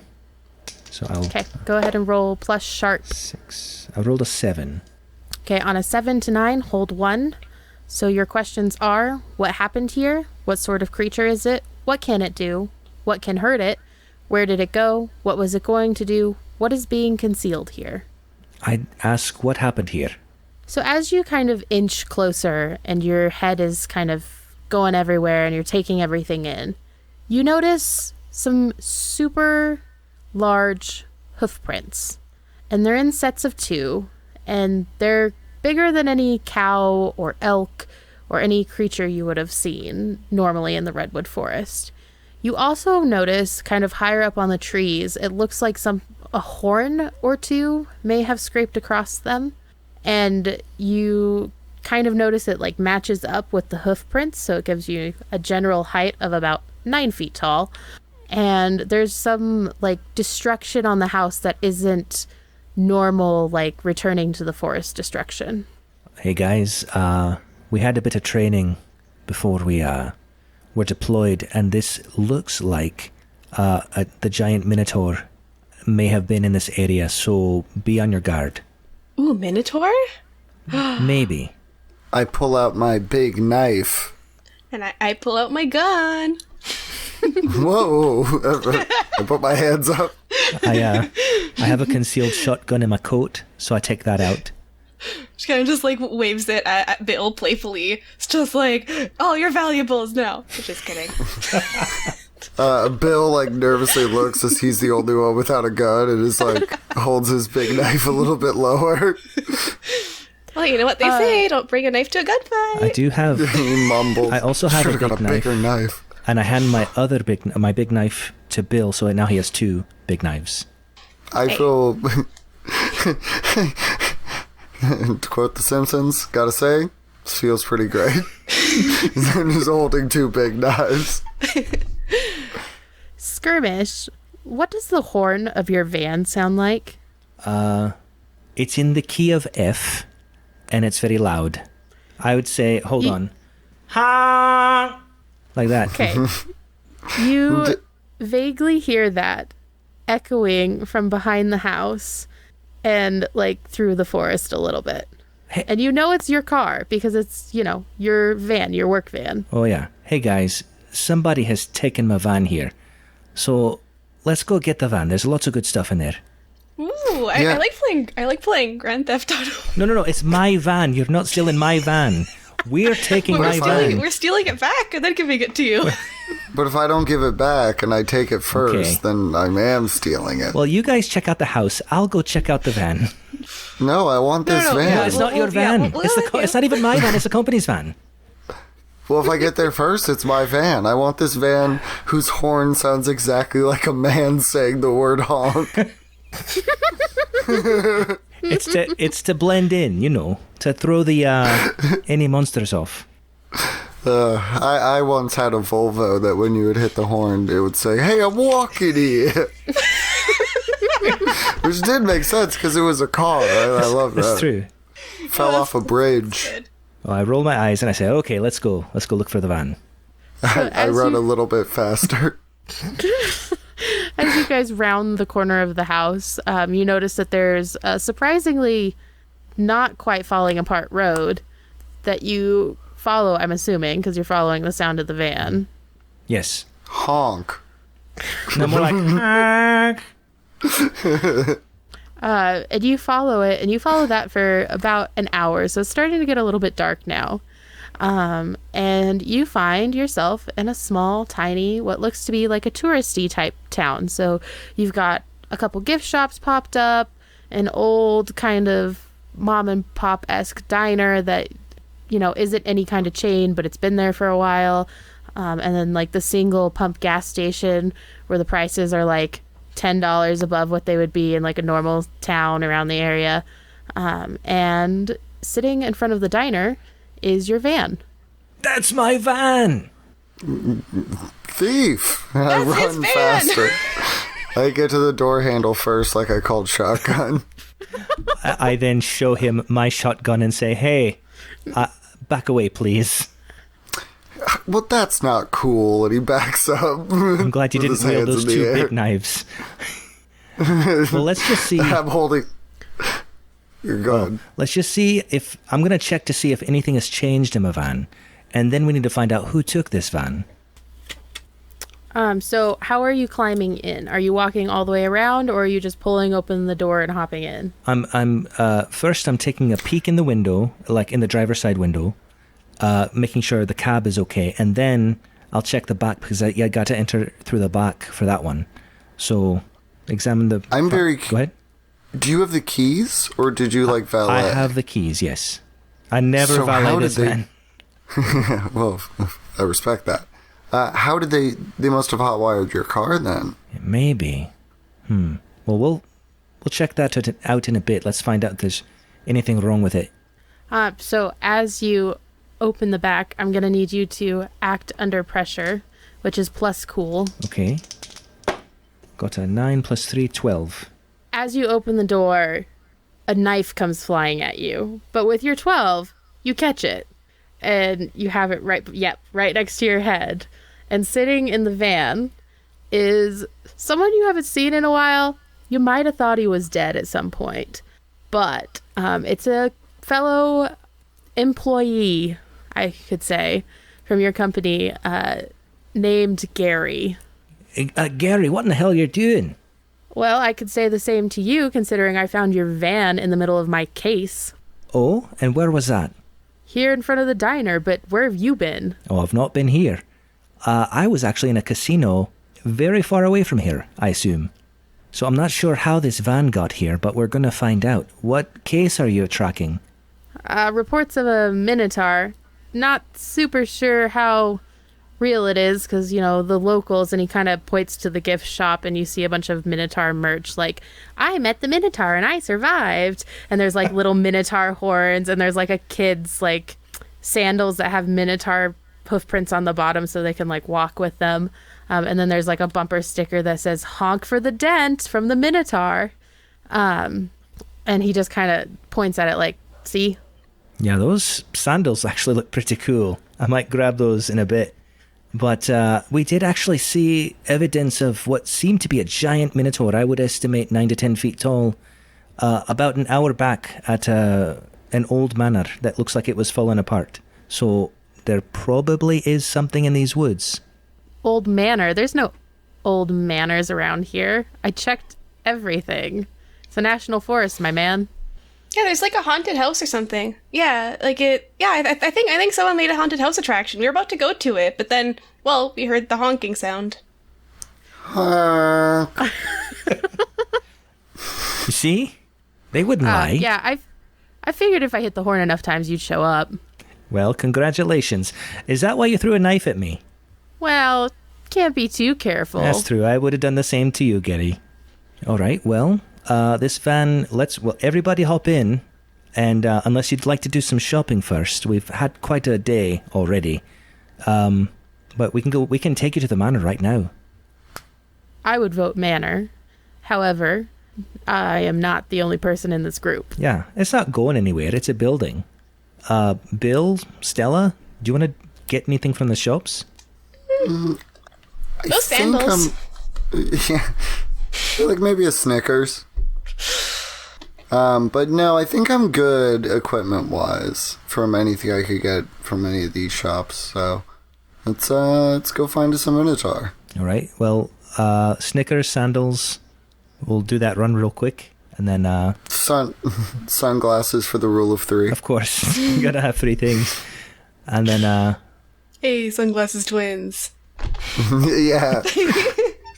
And then we get a really garish pair of bright red sunglasses for Skirmish. It's oh, okay, I guess to blend in? No, they look good on you. Oh. Well, you should wear those all the time. And I smile at Stella, got him. I smile back. Oh, just okay. Fist bump. I begrudgingly... it's the latest trend. I'll begrudgingly put them on because I am not up on the latest trends at all. You're going to be super popular. You should wear them at work, too. You don't think this clashes with my suit? No, you really want to stand out, in your line of work. I think standing out is... It pops. All right, well, maybe this will be helpful later. Yeah, and Stella's gonna put her really expensive, probably 400, 500 pair of stilettos in the plastic shopping bag and put the Minotaur sandals on. Stella, actually, while you're looking at the Minotaur sandals, the shopkeep looks at you, sees your stilettos, and she goes, I have something better.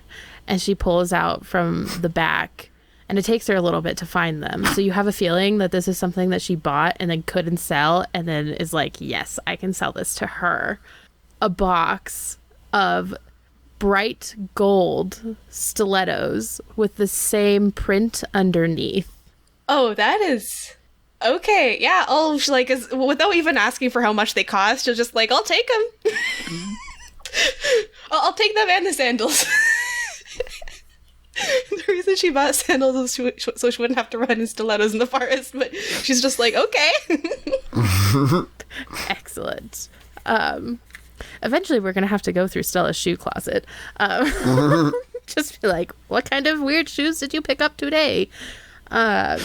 So I'm assuming after you guys are done shopping, and oh, by the way, the Snickers is definitely branded with Minotaur horns on it. I mean, I crack it in half, or I guess thirds, hand them out. I'm I feel like the Minotaur was unnecessary. we get it. Right? Yeah. I just get a Snickers. Am I right, guys? Out of curiosity, not that Stella would have checked it all, but how much were those expensive Minotaur shoes? They were actually only $200, so could have been worse. You get the feeling that she is more excited that you are taking them than she is that she is selling them. Just gonna be I'll wear the hell out of these. I'll put Minotaur in style.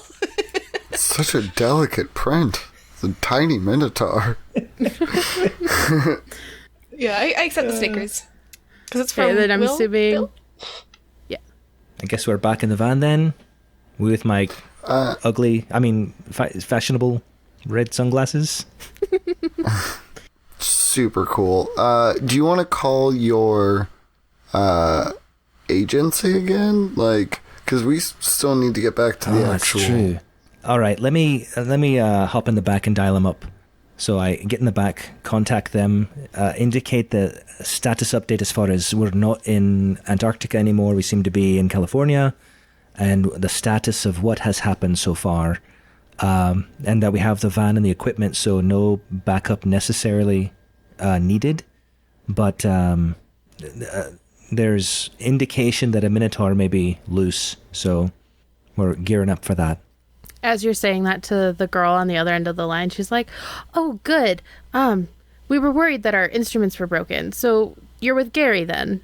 Correct, yes. Oh, excellent. We'll cancel the backup then, and good luck. Thank you. I hang up, And off we go. Before you drive too far, I point and be like, hey, does the mileage look right? I look and ask the same question to the universe. It does not. No mileage has changed since the last time you parked it at the casino. Oh, that's bizarre. So it looks like there's no mileage change. So we're up to some more magical nonsense, it sounds like. Yeah, certainly does. I mean, yeah, I guess we get teleported, and I guess your car got teleported too? Yeah. Huh. Maybe that Opie is a master prank giver. Bill is taking notes on the inside of the passenger's window. We have a board in the back specific. You don't mess up my window. I like the... Yeah, All right. well, okay. It rubs off. It's fine. Go ahead. But here's some more colored markers. We got plenty. I was going to ask, Bill, do you just keep colored markers in your pockets? He's been doing Sharpie this whole time.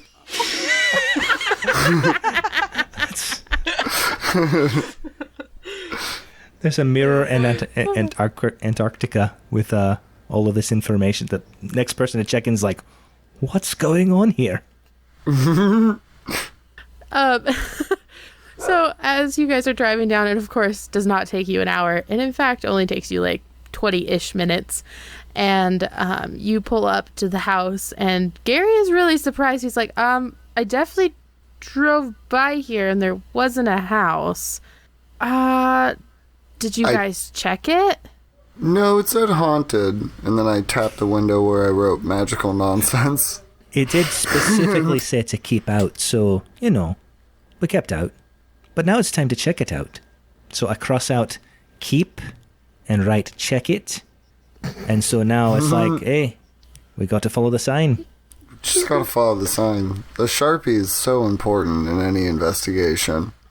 Because it's legal. Now I have to ask, is the Sharpie like Sharpie brand, or is it some weird off-brand that he picked up somewhere? Yeah, I mean, he is poor, so it's probably like a Blarpie. It's just like a little too fat of a tip, and it runs out kind of quick. Wow, I killed the whole party. That was a TPK. I mean, hey, it makes sense character-wise why your character would just have Sharpies writing everywhere. And you, Blarpies. Just like, there's more than one use for sharping, and you can also write with it. Yeah. I mean, he's still punk rock enough to enjoy low-level graffiti. all right. Okay, so do you guys go in the house, around the house? What do you do? I would like to investigate around the house, and in particular, look. You said there was a window with a light on. Yes. Around, is that on the first floor, second floor, third floor? It's on the first floor. Okay, I'd like to check out. Then I'd like to peek in the window after making a circle around the house. Go ahead and investigate a mystery. Oh, 9 + 1, 10. Sweet, so you get to hold 2. So what happened here? What sort of creature is it? Which could fall under, like, what kind of light is it? Okay. What can it do? What can hurt it? Where did it go? What was it going to do? What is being concealed here? I would like to first ask, what is being concealed here? So as you're looking in the window, you notice that the trim on the window seems to be made out of gears, golden and copper gears. And that wire is like taking off like behind the outside paneling of the house. I'm sorry, can you repeat that? So the window trim on the outside of the window is gears. So like clockwork gears, I guess, that are gold and bronze and copper. And then behind that layer of gears, there are wires running behind the paneling of the house. Okay. So I turn to my party and say, looks like there's gears and wire. I don't know if this is a trap, but I'd be careful. I do get a second question correct? Yes, and you can either hold on to that until you like get inside the house, or you can use it now. I'll wait till we get inside the house. But I don't want to go through the window. I'd like to go through the door proper. Can we follow the wire at all? If you look at each of the windows, you can just see the wire like headed behind the paneling. And you can kind of see like where some of the panels are falling off, that it like goes downwards and it goes upwards. So you get like the vibe that the whole house is covered in these gears and wires. It might be how they rigged the haunted house. Oh, maybe. If the windows start like opening and closing like crazy. I see. Yeah, that's true. Yeah. Looks like someone wants to probably make some money off of people going into the woods looking for minotaurs. Is there, like, I'm gonna look at, or I'm gonna ask Skirmish first. Is there, like, somewhere you pay, or is it just walk in? It doesn't seem to be a place. There's no occupant that I can see. Or can I? You said I look in the window and I see the wire and the gears, but do I see any motion or occupancy? You don't see anyone in there, but you can tell that the light is coming from the kitchen.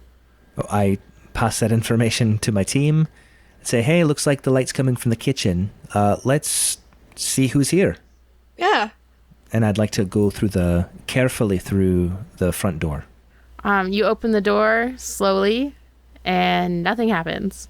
Do you continue through to the kitchen? Yes. Okay, you all go through to the kitchen, and in the middle of the kitchen, it's kind of set up as like a farmhouse-esque kitchen, so there's a lot of wood, but there's no center island. There instead is a trap door that is open, which you would assume leads to the root cellar, and that is where the light is coming from.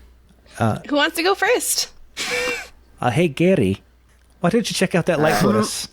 Yeah, Gary, take point on this one. It's I motion your with my two investigation, big right? knives. We're backing Yeah, you up. I feel like this is all in your wheelhouse. Trapdoors and stuff. Yeah, don't worry, we're right behind you. He's a good man. We believe in you, Gary. Yeah, I see. And he's like, fine, whatever. And he climbs down because he's like, well, I mean, they're not wrong. It is, my job. And he climbs down into it. And then you hear him scream. And then he just starts laughing like, gotcha. Come on down. Oh, Gary's dead. I had my like gun cocked and then just like I took the safety off, but okay. I put it back in my dress. With the safety on, right? No. I take the safety off my knives. I shake my head and just say, Gary, you're such a character. And then I follow. I go down into the root cellar. Excellent. Do the other two follow? Yeah. Yeah, I try to run down first. I'll go last. It's my bed, as I always want to go just slightly ahead of Skirmish. We're constantly going at doors at the same time. I'm assuming that's just like a Bill thing. Yeah, because Bill's established that he gets to keep it. So whatever's in the root cellar, I'm taking this potato. He's always wanted to be in the opening of a sitcom. And so it's like just, we've collided. We're going through a revolving door together. They should make a sitcom Monster Hunter show about Skirmish and Bill. For real, though. So you guys go into the root cellar, and glowing on the floor is another... Oh, that's going to rhyme. Is another door. And it's circular, and it's in the shape of a gear, and there's a handle, and that is what is causing the gold glow. There's something written in it in Greek. Is your best guess? Okay. I'd like to transcribe it on a notepad. Okay. And then we can go back to the van and check it out. Could I make some sort of role, as Bill is a sort of a ghosty type guy, of him knowing Greek? Roll plus sharp. Ooh, okay. No. That's a 4. Then you gain experience. Woo. Yes, you do mark experience. Don't forget that. How many experience do you have? I feel like you failed a lot today. Yeah, In the best possible way. I have 3 marked, but I think it might be 4. Yeah, it is. Okay, cool. So you're close. So you, Bill, as Skirmish is transcribing, it's on the tip of your tongue, and you're like, I know this word. Why can't I think of this word? And then I'm assuming you're all like headed up to the van to go decode. Yeah. Sure. As you're like walking out of the front of the house, you go, oh, Daedalus, which I totally just said wrong, but that's fine. I don't know if I pronounced that correctly, but that's the word that it is. And what's the significance, do I think? You remember a friend who went by the name Danny because the name that I just tried to pronounce was horrible, and he was an inventor of sorts. So if college serves me correct, I believe the legend goes that he was a master inventor and father of Icarus, and he was imprisoned. Oh. Made wings for him and his son, but his son flew too close to the sun, the S-U-N, and his S-O-N fell into the sea. Yes. And Bill, you know that myth happened to be true. If I'm not mistaken, I don't remember exactly where they were trying to escape from, but if it was the labyrinth of Crete, that's where the Minotaur lived. I believe it was a tower, wasn't it? No, I think okay. Like I remember something about Greek stuff. It was kind of fun to learn about. But yeah, I remember the Minotaur was in a labyrinth. Well, Icarus and Daedalus. Icarus. Oh, I believe they were imprisoned in a tower, and then the Minotaur was in Crete, I believe. Was it Crete? it was, and actually, he was the creator of the labyrinth. He made it. Oh, that's right. And Yeah. it was an ironic punishment that he was sent there. If I'm Because I could be Greek wrong. myths are full of jerks. Right. So are we in a labyrinth? Is that what this game is? Maybe it's the entrance to a labyrinth. Maybe the Minotaur's looking for a labyrinth. I'd like to check with the van, number one, to get my sniper rifle, because I've got that in the van and I want to start carrying that around. And two, to verify that the information we're trying to remember is accurate. Honk. And honk the horn. So as you guys are digging through that information, you do find out, in fact, that the myth was true. They were trapped in a tower, and he did make the labyrinth. But there's not a lot after that. And about that time, Bill, like you knew him, you knew what happened, but then you just kind of lost track around that time for some reason. And you're, doing whatever you need to do to put your sniper rifle together. And Gary's just kind of hanging out like, cool, you solved the mystery. Excellent. Can we catch the Minotaur now, or what's the game plan? I'd like to open that door, frankly. Or do you have any Minotaur bait? I mean, what? I don't know. How do you attract a Minotaur? I mean, Skirmish, please. Sounds like a Taurus. What do Tauruses like? I think they like Gemini, last I checked. Oh, I'm a Gemini. Oh, perfect, you're our bait. Okay, I can be the Minotaur bait. She's just gonna fluff up her hair, make sure that her space buns are intact. Sorry, Bill, did you have a theory? Oh, no, I was just gonna riff.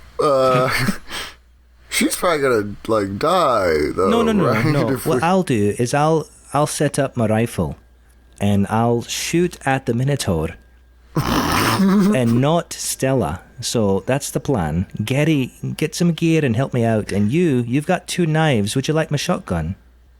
I don't know how I would hold all 3. Well, you could give me back... Well, okay, you're good with your knives. Okay, if I give you 1 knife, and I give Stella another knife, and you give Gary the shotgun, and then I take a knife back from you, I can trade that knife for Gary's shotgun. Yeah? Meanwhile, Stella's just here like that Claire Danes meme. It's just calculating what the... Well, logic prevails once again, so yes. He grabs the shotgun. Yeah, I was gonna say, Gary's just kind of like, okay, and takes the knife, and he pulls out a pistol from his boot, this'll work too. Hey, Stella's gonna You gotta keep take it out light. hers. Stella, stop flashing that around. Yeah, I drop my shotgun and put my hands in the air. No, you pick up your... amateurs. But Gary doesn't... How am I gonna get it if Gary's not holding it? Gary, pick up the shotgun. He does this bit for a while and just smiles because you gotta keep it light. Okay, so we've got our bait, kind of. Sound... We gotta... Yeah, go ahead. Oh, I was gonna say we should figure out where, because if you're gonna use a sniper rifle, you gotta have a nest. Mm-hmm. So it's got, and then we'll put the bait in the right place. Well, there are pretty big trees here. I don't want to climb all the way up, though. I'll just get on top of the house. Yeah, seems like a good nest. And yeah, as for the bait, you can just tell me where you want to go. Do I look baity enough? Bill turns away. So I cannot dignify that with the response. So, yes, we'll just say yes. Go stand in that field, Stella. I guess you're not a tourist. So you do have 1 hold left Oh, yes, from your 2 hold if you would like to use it. yes. Just want to keep you reminded. What happened here? What sort of creature is it? What can it do? What can hurt it? Where did it go? What was it going to do? I would What was being concealed here? ask, where did it go? You hear, because the sun has gone down now, you hear crashing through the woods from where you guys first originally landed. So not on the path, but slightly adjacent to the path. Something big is coming your way.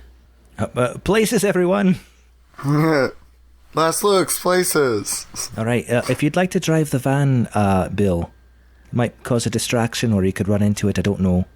I'm sure driving a van into a Minotaur do something.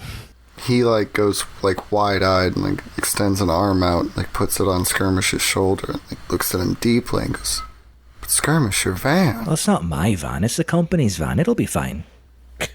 Well, give me the keys. Okay, I hand the keys to Bill. He smiles and goes, "Now it's my van." And runs to the van.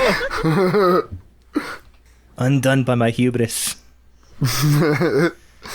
All right, I shimmy up to the top of the house. Gary's hiding behind a tree. Stella, what are you doing? I'm going to get out of the van. And what should I do? I guess I'll just like lean against the wall or something. I'm gonna look as non. Or should I look threatening? Should I look non-threatening? I would say now is the time to pull out the gun. I mean, all those other times, inappropriate. But now, totally appropriate. But now I don't feel like... Okay, if you say so. Damn it, Stella. And, Bill, I'm assuming that you are in the van kind of behind the house on the opposite side of where the thing is coming. Yeah, I'm gonna have it idling with the lights off. So when I hear the Minotaur come crashing out, I'll basically... I know it's not D&D, but I'll have a readied action to, like, hit the gas, pop the lights. Stella, I think you should probably, like, get into, like, an open area and then draw it that way, and as soon as you see it, just run towards the house or, like, any kind of cover, because the gun people are gonna start shooting. Okay, that sounds like a plan. Yeah, so she's gonna, like, be in an open area, brandishing her gun, saying, "Hey, Minotaur, come over here!" Mention you're a Gemini. Oh yeah, I've got a gun and I'm a Gemini. So, like, that's 2 in 1. What, do Minotaurs like guns? And I guess... Oh, I guess I can use Dark Negotiator. Because I can use Manipulate Someone Move on monster as well as people if they can reason and talk. So can I do that? Like, basically flirt with the Minotaur? Read what it says exactly. Yes. So for Dark Negotiator, it is, you can use the Manipulate Someone Move on monsters as well as people if they can reason and talk. Okay, go ahead and roll Manipulate Someone. I'm just gonna, like, flirt with this Minotaur, I guess. Oh boy! That's oh wait, hold on. 2 plus 2 plus 2 is 6. I got a 6. I will let Skirmish roll the help out action since he did suggest the gun. Okay. And that's plus cool? Yes. Okay. Please help me seduce this Minotaur. 7 plus 3, 10. Okay, keep in mind that is not the goal. That's not your goal. It might be her goal. It's going to be a real short-lived relationship. Okay, so that pushes it into mixed success, so they will do what you want if you give them a good reason. Do you fire your weapon at all? Yeah, I want to attract attention. So yeah, I'll fire the gun up in the air. Okay, that was going to be my follow-up question.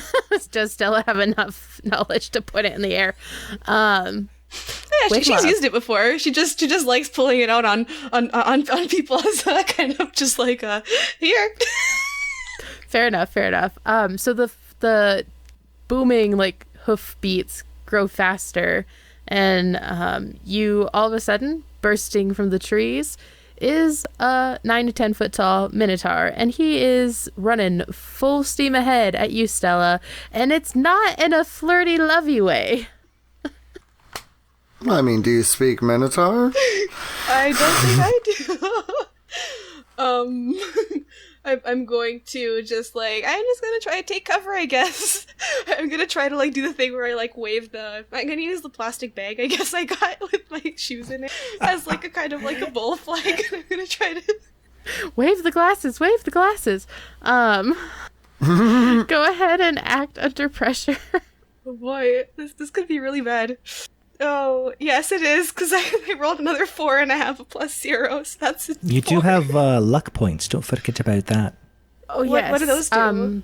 For our listeners and our players, luck points, you have a certain number of those that you can use to make it an auto success. You do not get those back, so if we ever play these characters again and you've used your luck, you don't get it back. If you lose all of your luck, then the GM gets to do some fun stuff, but none of you have used luck so far, so if you want to use luck, you can. I definitely will. I do not want to be stampeded by a Minotaur right about now. Okay, fair enough. A complete success. So for a second there, you are pretty convinced you're going to get hit, but then he kind of stutters over a piece of root and gives you a chance to like dive past and roll behind a tree. Okay. So that's where you are. Our Van, are you aiming? Yeah, I'm hitting the gas, flipping on the lights. Okay, I will let you choose either act under pressure or kick some ass. Honk the horn Ooh, as you I run got into it. Honk. Hack. Honk. There's also a goose in the passenger seat. I'm going to choose kick some ass, of course. And then I start blaring, I don't know, sweating bullets. Sweating bullets. Yeah. I'm gonna Roll hit him plus with, tough? yeah. Okay, that's pretty decent. It's a 7. Okay, that is a success.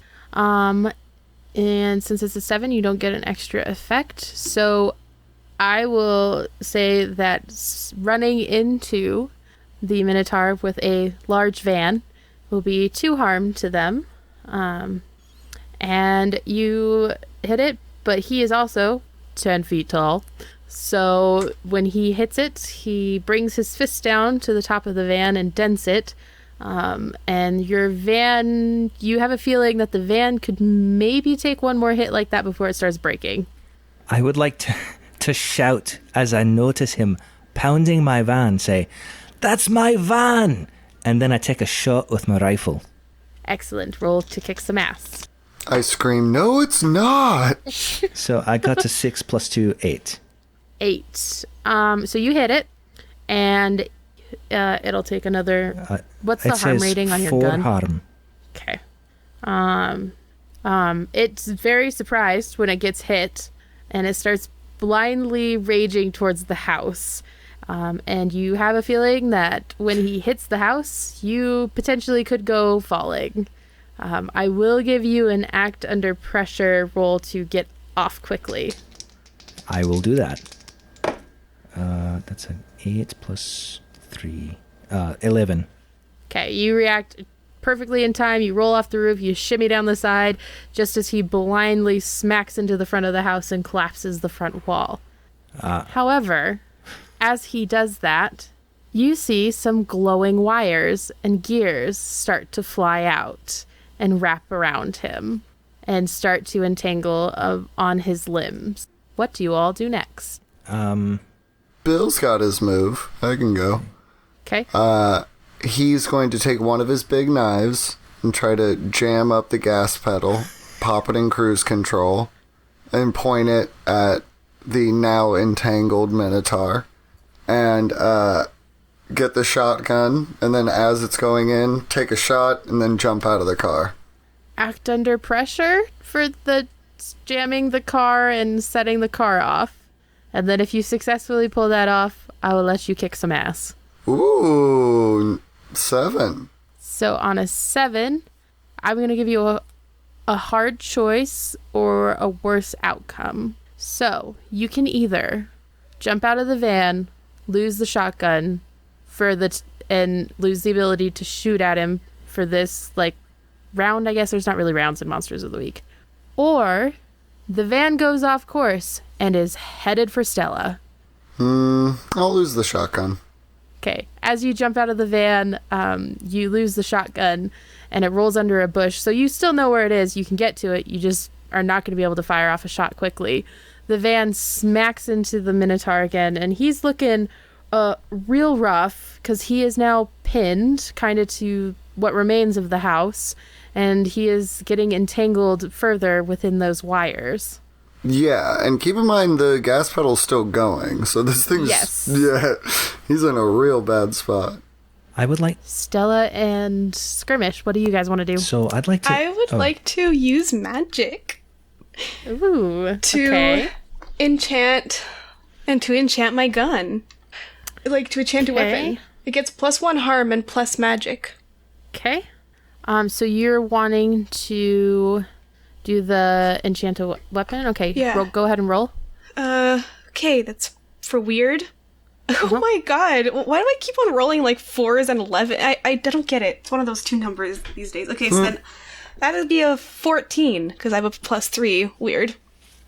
You succeed. How does your magic work, Stella? Is it just like you wish for it to happen? Or is it like, do you use something? What do you do? I kind of just like I guess I'm gonna go like Attack on Titan here, and like I cut myself a little bit on it, and like my blood kind of enchants it, so it's kind of like the dragon blood goes into it and makes it more powerful and more accurate. So what does plus magic mean? Does that mean I could use magic instead of? There are some monsters that you could face that would be weak to magic. So that would add additional harm. If they were weak to magic. Before we finish up with your swing and a hit, I'm assuming when we get to you, Skirmish, what are you doing whilst your van is now pinning the Minotaur. Stella has just made her weapon a little bit more magical, and you still haven't seen Gary in a bit. Oh, well, I was going to try to read a bad situation. Okay. So what exactly does that mean? I'll roll for it, but...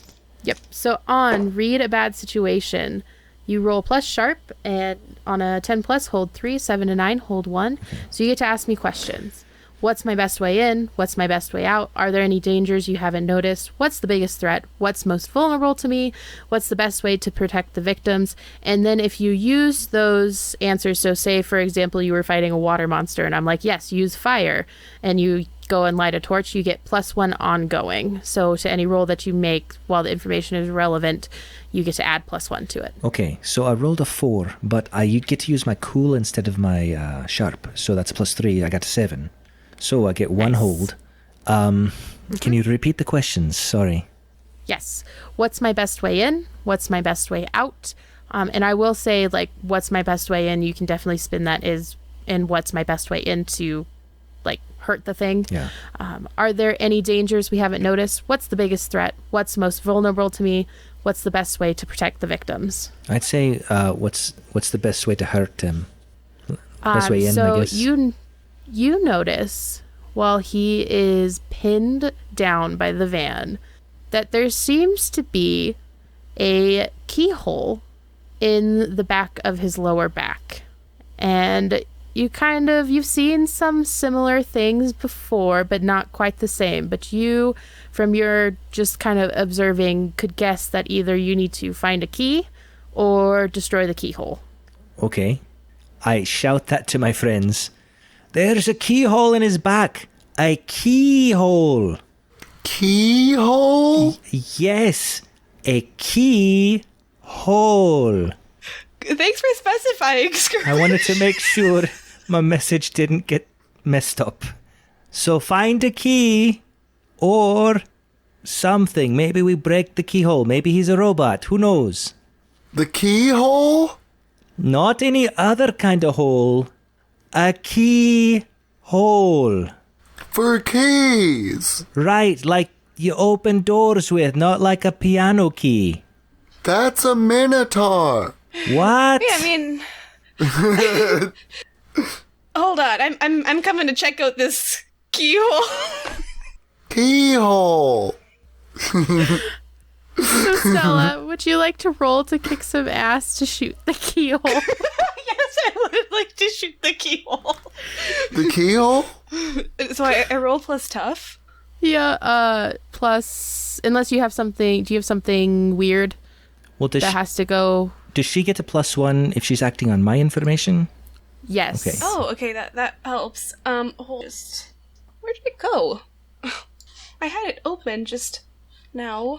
Oh yeah, found it. Okay, yeah, I think it's just roll plus tough, because it's not a natural attack or anything. I think that's also rolling plus tough. Yeah, but I'm going to kick some ass, and I rolled 5 plus 4, 9, minus 1, plus 1, so that's a 9.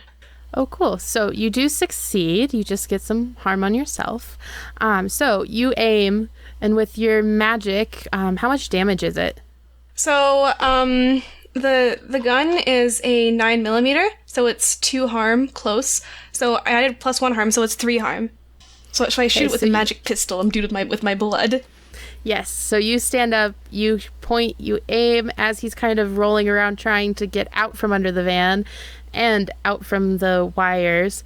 He rolls, and you see the keyhole, and you shoot.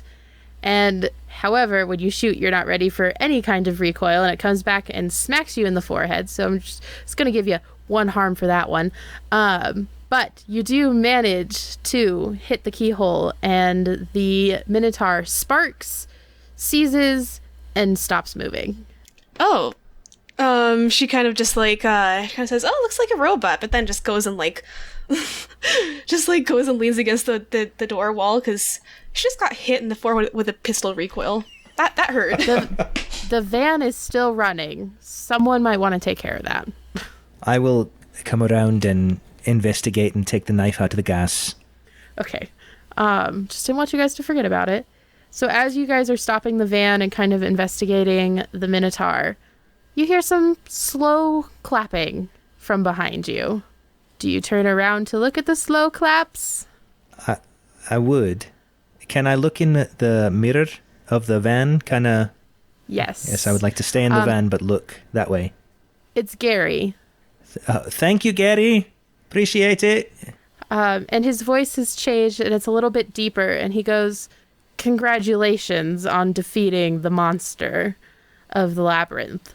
And Bill, you've heard this voice before. This is definitely your boy Danny, who you lost track of. And he is sitting there slow clapping like a villain. Well, I'll go up and Predator handshake him then. Danny! What are you doing? I thought you were that schmuck Gary. No, I should probably release him, though, at some point. So he doesn't get stuck. I am surprised you didn't go into my workshop. That would have been so much more fun. However, it is time for you guys to return, since you have defeated my monster. Wait now. So, as a professional courtesy, I'd like to take the body of this thing, because I do get money for it. And as you can see, my van is a little dinged up, and I will need some compensation.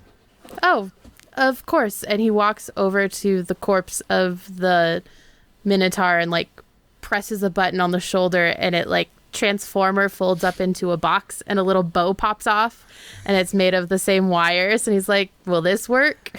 Yes, but I imagine it's quite heavy due to the conservation of mass. So I'll need some help getting it into the van. I mean, sure, dude, if you're like, oh, you're human, huh? That makes sense. Yeah, I am. Or So I'm gonna pipe him and say, I'm not. well, Here, Stella, I can give it a try. yes, come help. And I guess I would use magic, because I realized that I just was reading that I could do this. It is, do one thing that is beyond human limitations. So if I roll magic, I can do that. Yes, roll plus weird. Oh my god, what is... I rolled a 12 plus 3, that's a 15! I'm like the strongest freaking... You lift the box and Skirmish. you just see like this skinny, like, basically like she has the figure of a model, like thin, long-limbed. Looks like she can't lift anything. She just lifts this thing. It's awesome. And then when you drop it, like, in the back of the van, the, like, suspension kind of bounces a little bit because of the weight. Kind of just, like, shakes her hands off. Well, I guess you should probably portal back, and Danny points to a glowing gold circle that's appeared in the, like, open meadow. And he looks at you, Skirmish, and he goes, don't worry about the van. I'll make sure it gets where it needs to go. Okay. While we're getting ready, after seeing what Stella did, I'm looking around for the recruitment application for joining the agency, so I can hand it to Stella. You find it pretty easily. How often do you hand those out? Not very often, but in exceptional circumstances like this, it's like, hey, I would like you to be part of our organization. Ooh, you're offering me a job? Well, I think you got to fill out the form. I'm just giving you the form, and then they'll figure it out. But I think you've got the right stuff. Oh, thanks. I mean, that's cool. Like, how much do we make? I'll tell you once you get in. All right. Sounds good. And then she just like, I'll just say this for later. And she folds it up and puts it in her dress. Perfect. Just disappears. You can't even see an outline. Hey, when you lose purse as much as I do, you gotta find a workaround. You were talking about the conservation of mass earlier. That dress is non-Euclidean. I don't know what funny words you say there, Magic Man. Says the one who's just been using magic. Oh, of course. Bill, you're always, if you're up for joining again, you're always welcome back. You know me. Kind of at the whims of this old tank. Right. Pats his chest. Well, you want to get in the portal? Yeah, let's portal up. Yeah. I could go for a portal. Okay, you all step on the portal, and there's a flash of golden light, and you're back in the dining room. And Opie is still there, and except for this time, instead of whipped cream and jelly beans, he's working on pudding and Oreos. And he's like dipping the Oreos in the chocolate pudding. And he kind of smiles at you guys as you appear, and he goes, "Did you have fun? This was my first party. Did I do good?" I mean, it's not a party like I've ever been to before, but like that was a really fun game. I gotta say, I liked it. I've never done an alternate reality game before. This is my first. So, were you gonna let us die if we didn't stop it? Yeah, that's really gonna dictate my answer. Yeah, me too. Oh, sillies. Mr. Danny would never kill anybody. Can you confirm or deny that, Bill? I mean, he's kind of a psycho. Like, he has some very odd solutions where he was stuck in, like, that tower and he built wings made of wax. And I'm like, what about, like, a ladder, my guy? Like some knockout gas or, I don't know. Yes, I had fun. Either way, he lost his child, so you gotta you gotta give him some breath. That's true. Well, yay, I'm glad you had fun. I hope you come again. But bye now. And the floor underneath your feet turns into another slide, and you guys are whipped down what you guess to be a couple stories. It's kind of like, there's like glowing signs everywhere and like old Hell's Casino signs. And you slide down and you are dumped out in the front of the casino. Your van is there, and along with 3 bags of cash that are all labeled with your names, you'll have gained, as you count it, which Stella, I assume you're pretty quick to do, you've all gained about $500,000. Oh my god. She's like a bank teller. Just like, she like flip, like... She pulls one of those out of her dress. Yeah, there's a full cash counter. I don't know how she does it. I'm afraid. And like she just looks at you and says, "What? There's nothing to be afraid of." Just like tips her sunglasses down a bit. Today we have been joined by Skirmish, Well, that was a lot of fun. Will, and Bill. Oh, I think it's time for both of us to go to bed. And Stella. Yeah, I gotta sleep off these injuries. That was pretty fun, but also like ouch. And yay, I got another job, maybe. Bye. Bye. The Bye. Thank the light. a podcast about the Wheel of Time show on Amazon. We also talk about the books. I'm Justin, and I've been a fan of the Wheel of Time books since the 90s. I'm Desmond, and I just jumped on board with the show. Together, we make a great combination of the longtime fan and the freshly initiated. Quickly tell them what makes the Wheel of Time so great. 15 books, quickly. Okay. There's monsters with no eyes. There's Trollocs that are gross and stinky. There's magic involved. I love these books so much. They were such a part of my childhood. They really shaped who I was as a person, so I don't know what else to say. Magic, pirates. Thank the Light podcast is found wherever you listen to great podcasts. Hello there, I'm Calvin Piper, host and DM of the Wild Magic School Bus, the most unprofessional D&D podcast you'll ever hear. Excuse me, how can you call us unprofessional? 1 second, Ohiana, I'm recording a trailer. Join me and my friends each Monday as we travel through the fantasy world of Talrun Mall, a land divided between magic and man. Hold on, we just gonna exclude lizards from that?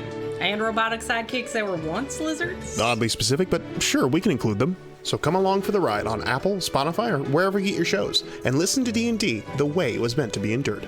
All right, everyone on the bus. All right. I gotta have a window seat. He's gonna get sick. Hey, Zeph, what's a podcast? Tabini, a podcast is when a group of people love each other very, very much, and they want to